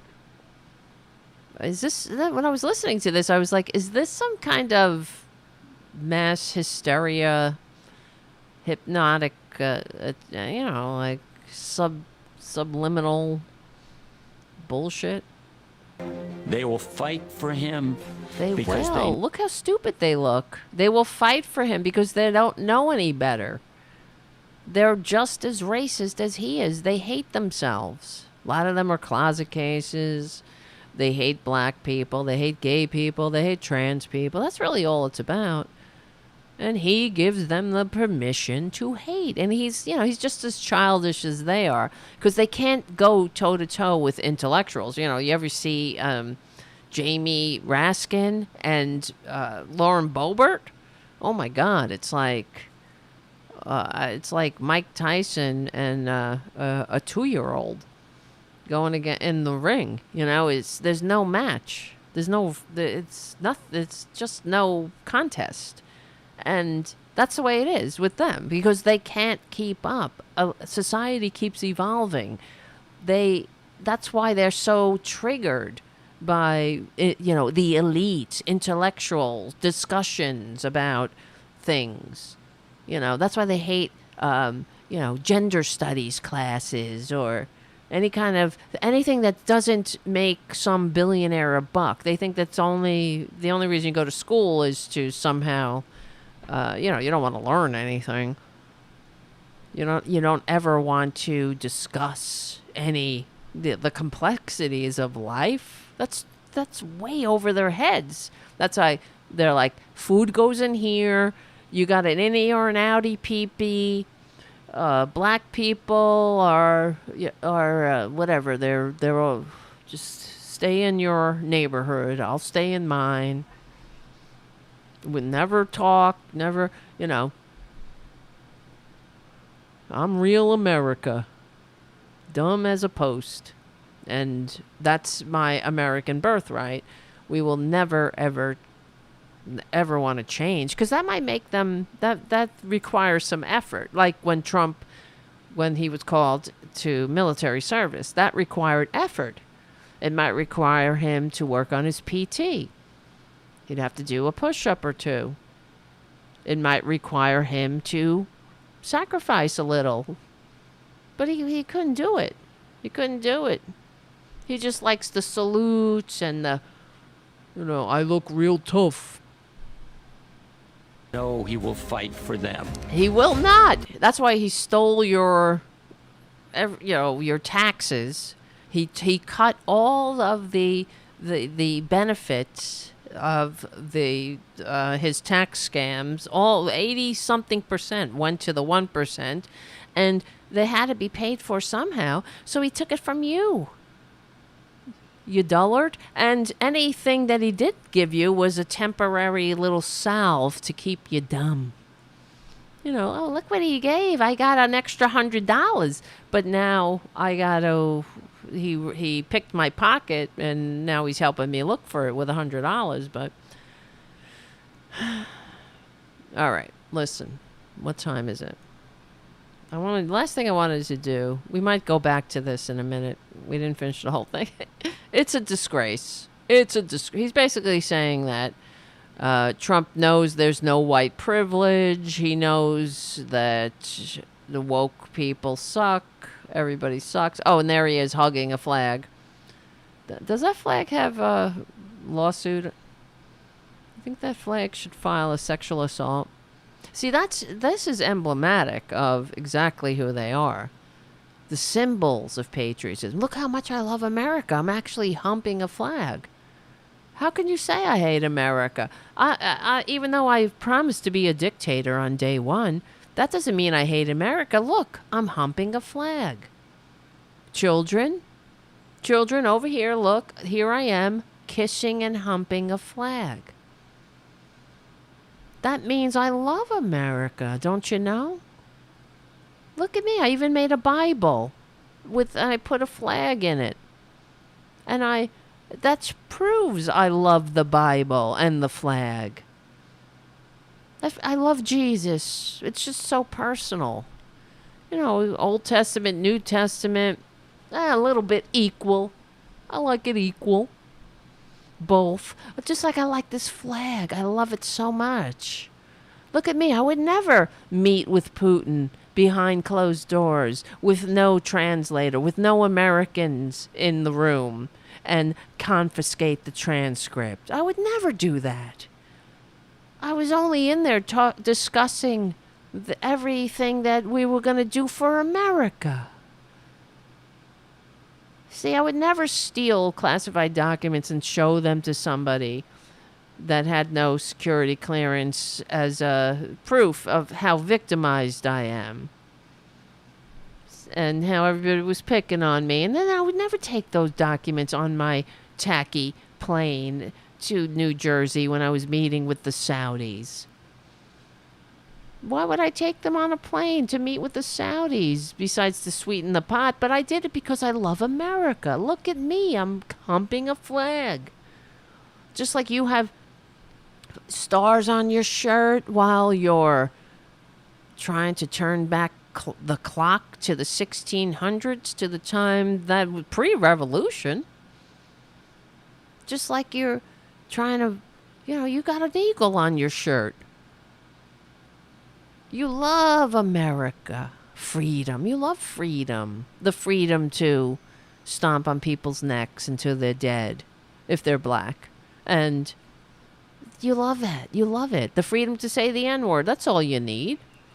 You don't need actual freedom, like the freedom to go to a doctor, the freedom to get medicine, the freedom to be a human being, to be frail, to be old, to walk on the beach every now and then, day off, maternity leave, paternity leave, like every other country. You don't need that kind of freedom. You just need the freedom to, say the F word or misgender somebody or hate somebody, or say we're only hating because we're at war. They're at war with the human race. They're at war with decency. They're at war with democracy, humanity, with decency, with dignity. That's what they're at war with. You better believe it. It's so, they're, ugh. Well, the last thing, let me see. We're running out of time. The most vile thing, just when I thought they couldn't get any worse, it's really depressing sometimes, is, I don't know, this Kristie Noem. She killed her dog. She's boasting about it.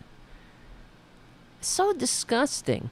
According to excerpts in Kristie Noem, Governor Kristie Noem, now she's auditioning to be the Traitor Trump's VP. She knows he's going to pick a woman because, they love women, because they're not sending women to back alleys to die. They're not heaping trauma upon trauma. They're not making women's lives miserable, taking women's freedom away, their bodily autonomy.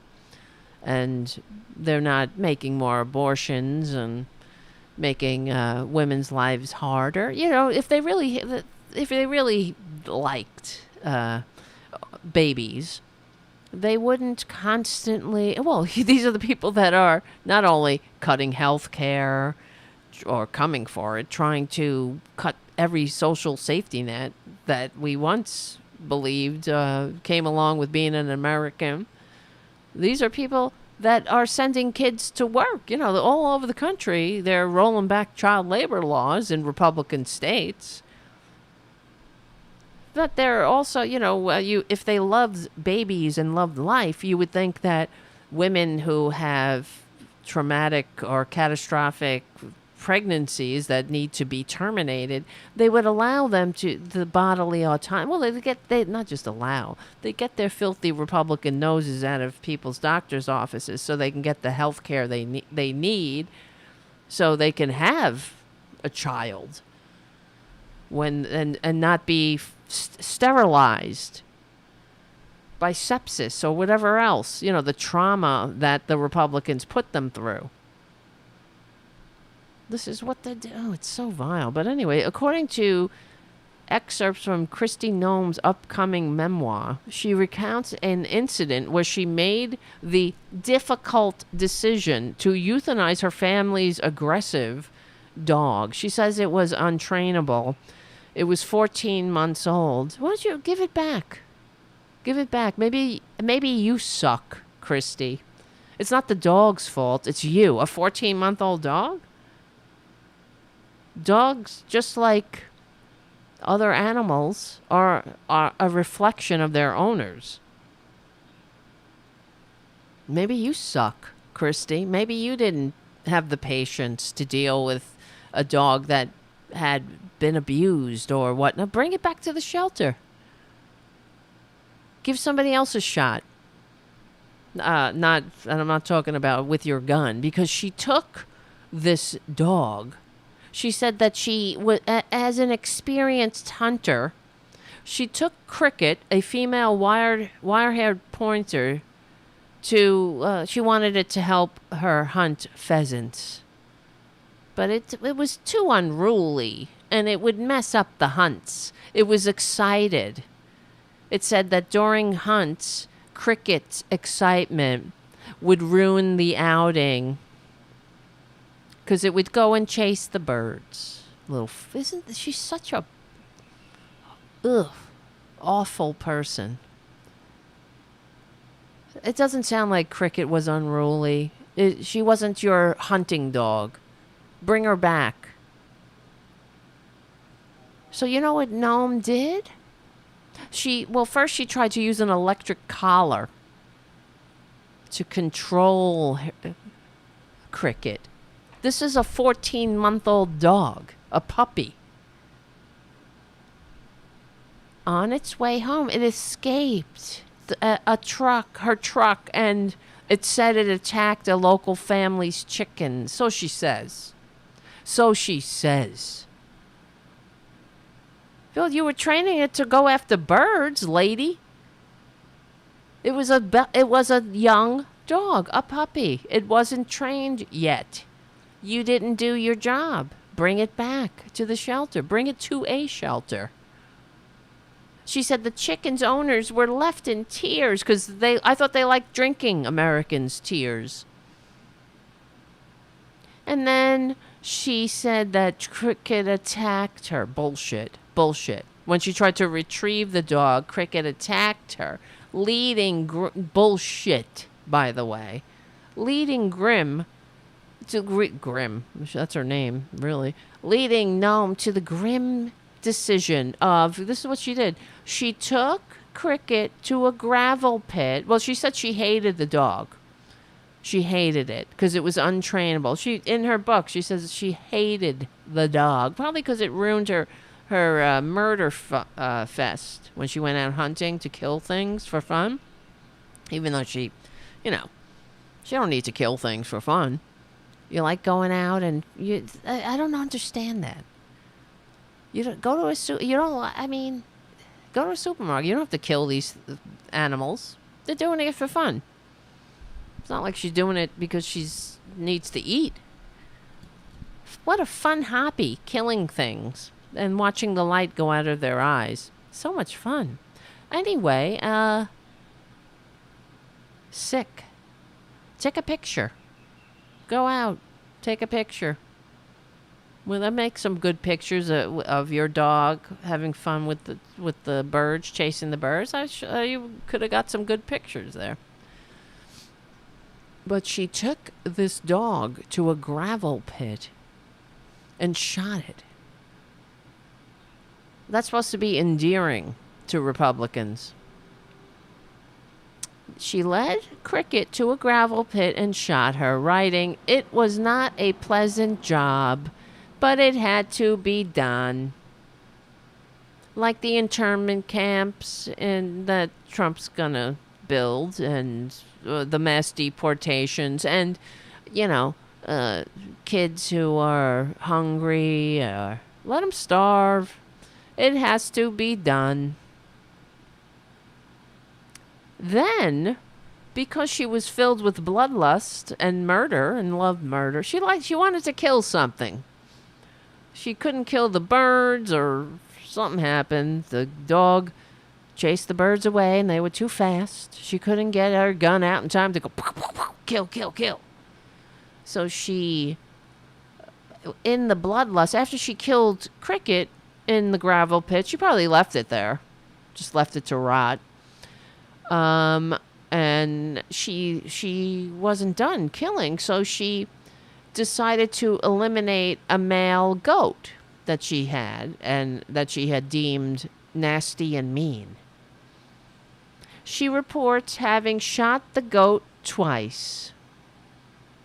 The second time after the animal jumped as she fired her first shot. It jumped. Well, it was aggressive. I had to shoot it after I shot it. It was trying to jump, and I was like, I gotta kill, kill, kill. No compassion. No decency. Disgusting. It said witnesses to the scene were a nearby construction crew who returned to their work as a school bus arrived to drop off Gnome's children. Gnome's daughter, Kennedy, asked about Cricket.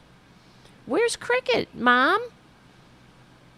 And she replied, "I guess if I were a better politician, I wouldn't tell the story here." Gnome's graphic account of these events has sparked controversy. A potential running mate for the con man, her actions have come under scrutiny, and she's justifying them, really. Isn't that disgusting? Who would... this is what's wrong with them. You know what I mean? There's something fundamentally not right with people like that. It's disgusting. That's right, Trucker John. Nice to see you on the show here. Trucker John says, sounds like the signs of a serial killer. Exactly. Just like I always say, Don Jr. Who knows what he's up to? You know, Ted Bundy was a Republican. So was Dennis Rader. There are a lot of Republicans who are serial killers. And I'm not saying that Democrats aren't serial killers. What's his name? John Wayne Gacy was a Democrat. Famously had a picture with... what's his name? What's her name, I mean? You know, what's her name? Mrs. Carter. A very nice person, Carter. She didn't know she's standing with some fucking piece of dirt. But, come on, man. What the hell? Kristie Noem. And this is what's so disturbing, because that's a serial killer who, I mean, it's like sociopathic to tell that story and then be taken aback when there's backlash. She's telling it because she thinks it's going to get her some cred as a Republican. Why else would you tell that story? First of all, why would you do that? Why? Who thinks like that? I'm going to take my dog, my 14-month-old dog, a puppy, who's not trained. She's not a trained birder. You're supposed to train her if you want her to be a hunting dog. Oh, she's just not doing it by instinct? Well, you're supposed to train her. She's a puppy, you dumb monster. Monster. Absolute monster. And you take her to a gravel pit and to think about, you know that dog was probably wagging its tail, thinking it's, oh, where are we going now? Just being a puppy. I could cry thinking about this poor creature. And that's who they are. To do that to a powerless, voiceless creature that has no autonomy, that has no agency, I should say, that can't speak for itself, that is completely trusting in human beings, and it's fucking unlucky enough to be in your care, Kristie Noem, and you just kill it. That is what a serial killer does. I've listened to enough serial killer podcasts and documentaries to know that. That's what they do. They kill animals. They don't think about it. They're like, oh, this isn't working out. This animal scratched me. This animal took a dump in my living room. Boom, kill, Well, why are you upset? Why are people upset? I don't see the point. Why are people upset? I'm just doing it. I did it to protect people. I did it. It had to be done. I did what had to be done. It had to be taken to a gravel pit and shot. And then when I was all hyped up on blood, I saw that dog, the way it was looking at me with trust and love and wagging its tail, and I was boom. And I was like, wait till I get that goat. Where's that goat I hate? How do you hate a goat? You know how cute goats are? How do you hate a goat, lady? What's wrong with you? How do you hate a dog? How do you take a dog to a gravel pit and murder it?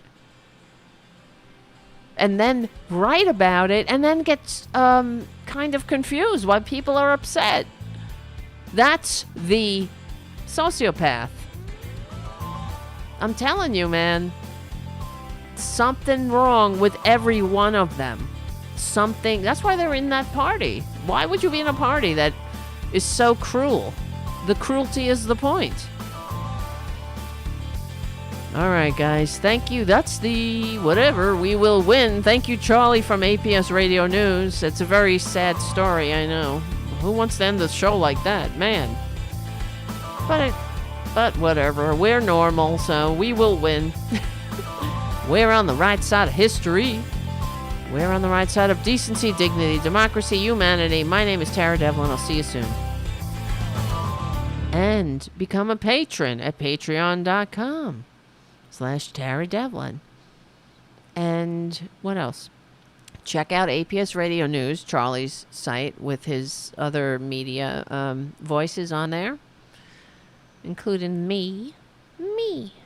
Little old me. I'm not a sociopath. Quite the opposite. It's almost, I don't know. Sometimes I would, every now and then, I wish I was a sociopath. No, only because it's so painful sometimes. Like reading this story, I really feel like crying reading the story, thinking about that poor dog and that poor goat. And that's why, as human beings, don't we have a responsibility to be human? I don't know. Why would you do that?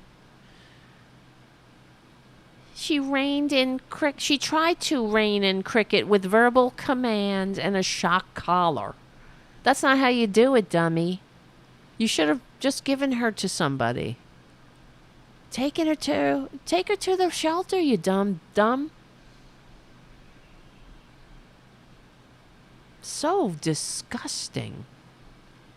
And then, in Rolling Stone, they wrote about it. Then the governor decided that another one of her animals was deserving of summary execution.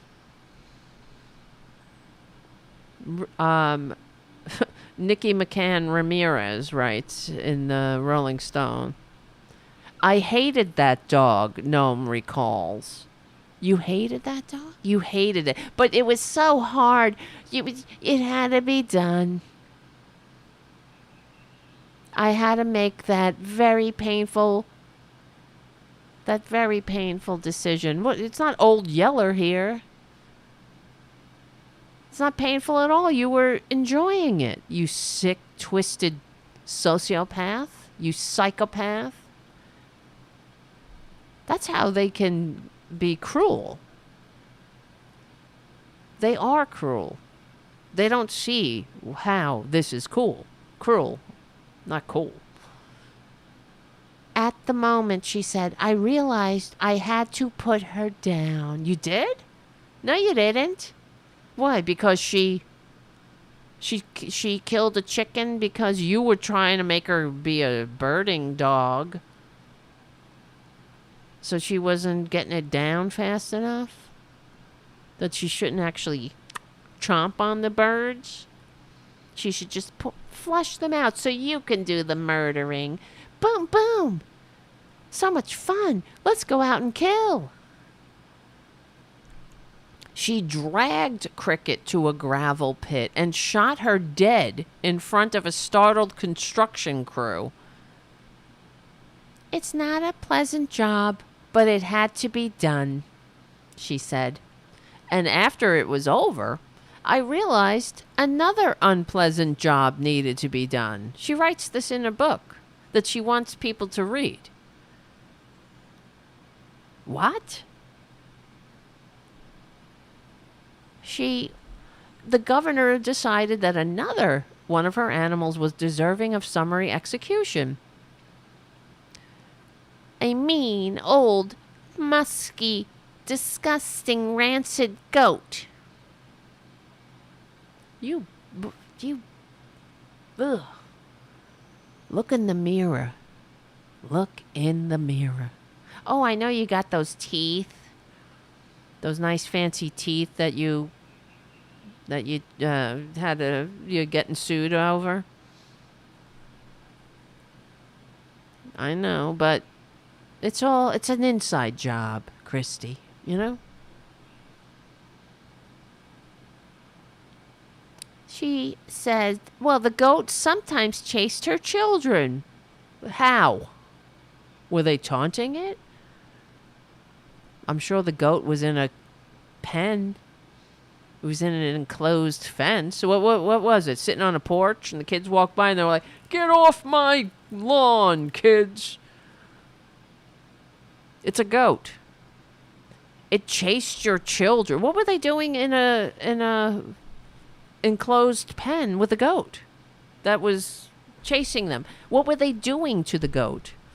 Obviously, you don't have any love for animals. You don't respect them. You don't know how to treat them. Maybe you were scaring the goat. I would say. I would bet. I would bet that's what was happening. And then, they write in the Rolling Stone, the goat who chased her children and messed up their clothes. What are you doing with the goat, then? Leave the fucking goat alone. Pretty normal behavior if you've ever been around a goat. You know, they like to chew on your clothes. They're not very picky eaters, but they're goats. They're very cute. They're adorable, actually. According to Kristie Noem, though, being a goat is a capital offense. But unlike crickets' mercifully quick death, Gnome botched her first shot and then had to run back to her car for more ammo to finish off the wounded animal. Isn't she a dirtbag? And these people vote for these people, right? Like sick, twisted sociopaths. Oh, yeah, I guess they hate themselves. Why would you put, you're saying, represent me, sociopath. Represent me, Ted Bundy. I trust you, because you hate the same things I do. So, Dan Lusson, a professional hunting dog trainer, that's what she needed, a trainer, told Rolling Stone that a 14-month-old dog is a baby and doesn't know any better. To me, it's a lack of guidance by the owner, or the training by the owner, or discipline of the owner, he said, explaining that the young bird hunting dogs in training often go through a slow process of introduction to dead fowl before they are even around gunshots. Exactly. How could they know? So she just takes this dog out and is like, pow, pow, just shooting willy-nilly at birds and saying, go get it, bird, and expects it to behave like it's a trained hunting dog. The hunting dog trainer continues and says, there's a lot of steps that you take before you take it to a field and shoot birds over it. And then there's obedience training. Does the dog know how to come when it's called? Does it know how to sit and wait? It's a puppy. Why would you put a dog down with these instincts? It's a hunting dog, and you got chickens. He doesn't know the difference. Lesson adds, in his experience, dogs are similar to racehorses in that not all of them will make it to the great stakes. But that doesn't mean they're bad. Training requires consistency.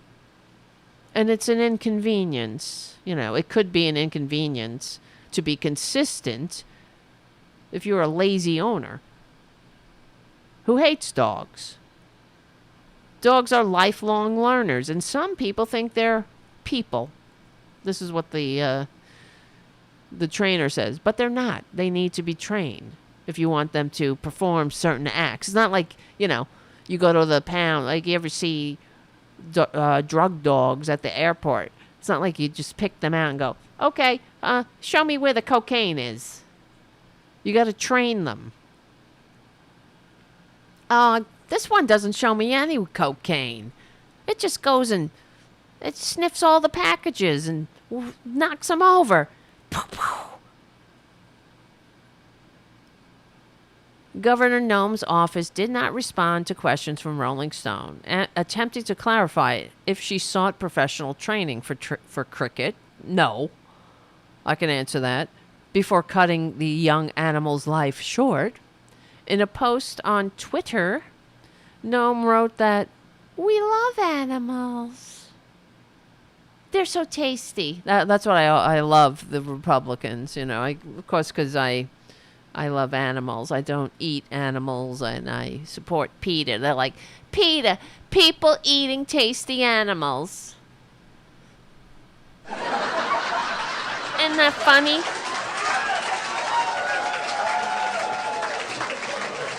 Because being a Republican, being a conservative in general, is being completely unconscious. Never thinking, about others. Especially those that have no voice. Compassion? Puh. Pewy. You gotta be strong. See?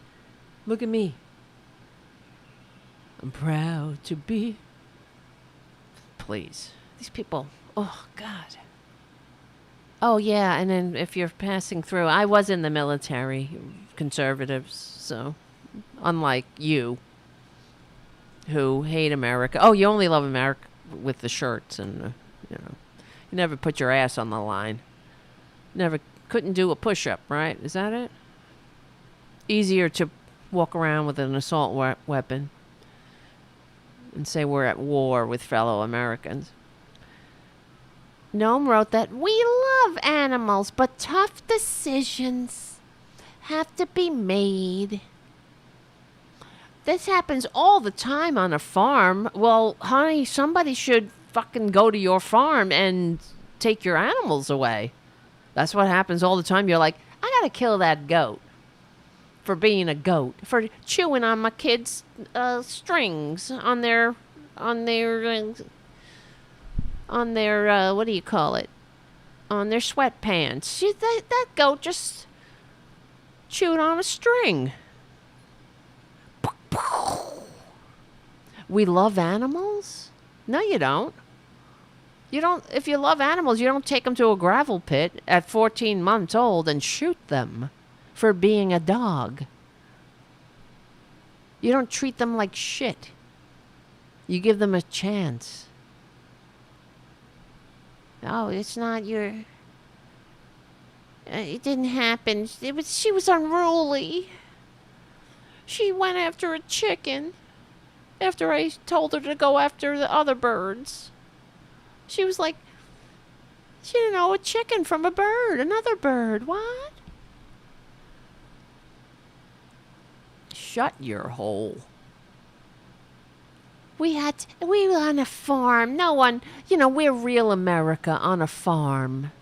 Not like you. You're not on a farm. And you don't know what it means to kill without mercy. Tough decisions have to be made by killing defenseless creatures. Jesus Christ. Disgusting. Shooting your dog in the face? Oh yeah, thank you. That's a Lincoln Project. We'll play this. They made a video to address Kristie Noem's cruelty. Let's see.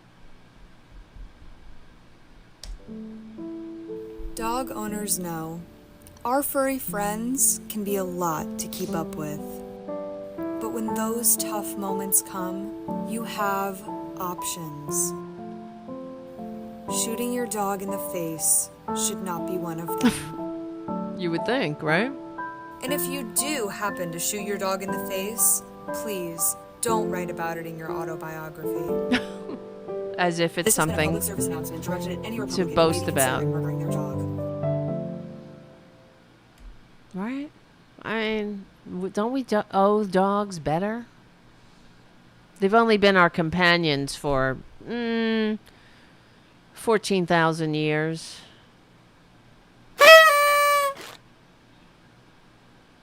Right? I mean, they found a grave of a dog not too long ago that was about 10,000 years old, and it was buried with items it needed for the afterlife.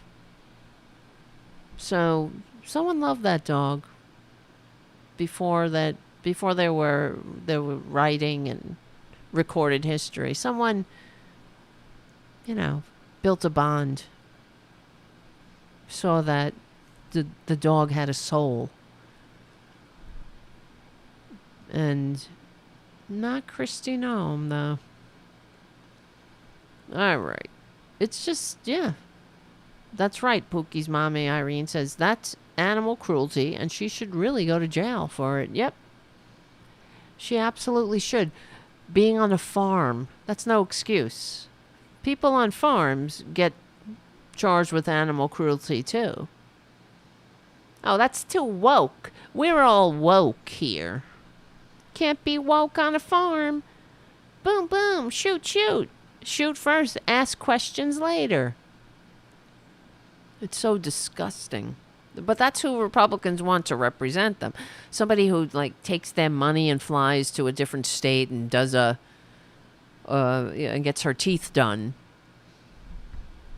And somebody who thinks that, who doesn't have the, what is it? What am I trying to say? She doesn't have the emotional intelligence, because she's a sociopath, by the way, she doesn't have the emotional intelligence to know that would be looked down upon, in the very least. It reminds me of one of these serial killers.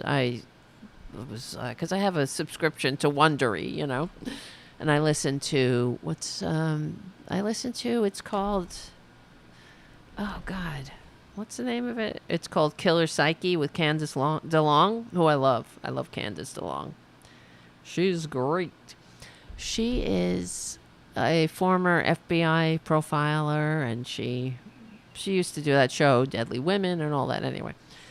But it reminds me of Israel Keys, a serial killer, and when he was caught, he was gave up his whole history. He's just a disgusting person. And he said that, he knew he was different when there was a cat that was always getting in the garbage, and he tied it to a tree, and I won't get into the details, but he hurt it and murdered it, and other kids were there, and they were shocked and appalled, and one of them threw up, like, what the fuck? And then he said he realized then, he was different. He didn't have feelings. He had no feelings.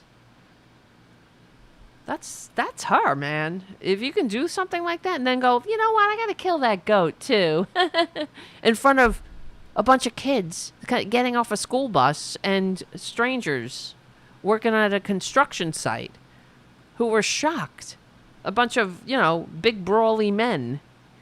Men. They're supposed to be all tough. That's what they think tough is. Tough is not having any feelings for anybody else. Oh, God. That's tough. You got to be strong. You got to make these decisions. When you kill without mercy. When you kill defenseless creatures without mercy. All right. Yes, it's time to go to sleep. To get unconscious. And I appreciate everybody for hanging out. Thank you all. I will do my best to do a show this week. I swears. And I love you. I love you. Okay? And thank you. Yeah. If you can become a patron, please do. I will get the memberships going soon. I know I've been saying that for a while. I have a lot of shit to do. I got a lot on the list. It just keeps getting longer. The list, that is. And we will win. I love you. I'm not going to go through the whole long goodbye. We're going to do an Irish goodbye tonight. Like my people do. And we're just going to go. I'm just kidding. Thank you for hanging out. I don't know. I think I need to burn some incense or something after that story about Kristie Noem. I feel like, oof, yucky. I love you. We will win. Thank you, Charlie, for everything you do for the show. Thank you for your donations to beautiful Boudica. Thank you, Pookie's mama, Irene. I love you. I love you, too. Thank you, Non-Useful. Another super chat. I'm sorry, I missed that when it came in. When Trump goes to prison, he will... Wait. Oh, good question. When Trump goes to prison, will he still be faithful to Melania? Only his proctologist will know the truth. That's so true. Will he still? He's never been faithful to her. As long as he's, he doesn't receive. That's the rules, I think, for these men in prison. So-called straight men. All right, my friends, you're the best. It's been fun hanging out. Thank you. I'm sorry I wasn't able to do the show this week, and yeah, it gets crazy. Thank you. We will win. There's Boudica. She's look how big she is. Yes, I know. She grew up. She's all grown up. Booty. Buddha. Wow, she's out like a light. Booty. Wake up. Buddha. My God, she scared me. She was like, you know what she does sometimes? She falls asleep like on her face. I've never had a cat that does that. Like her face is just... It's very cute. I just got to get some pictures. I will get some pictures of that and I'll share them. All right. I love you. We will win. And I will see you. I hope see you. Let me look at my schedule. Let me see.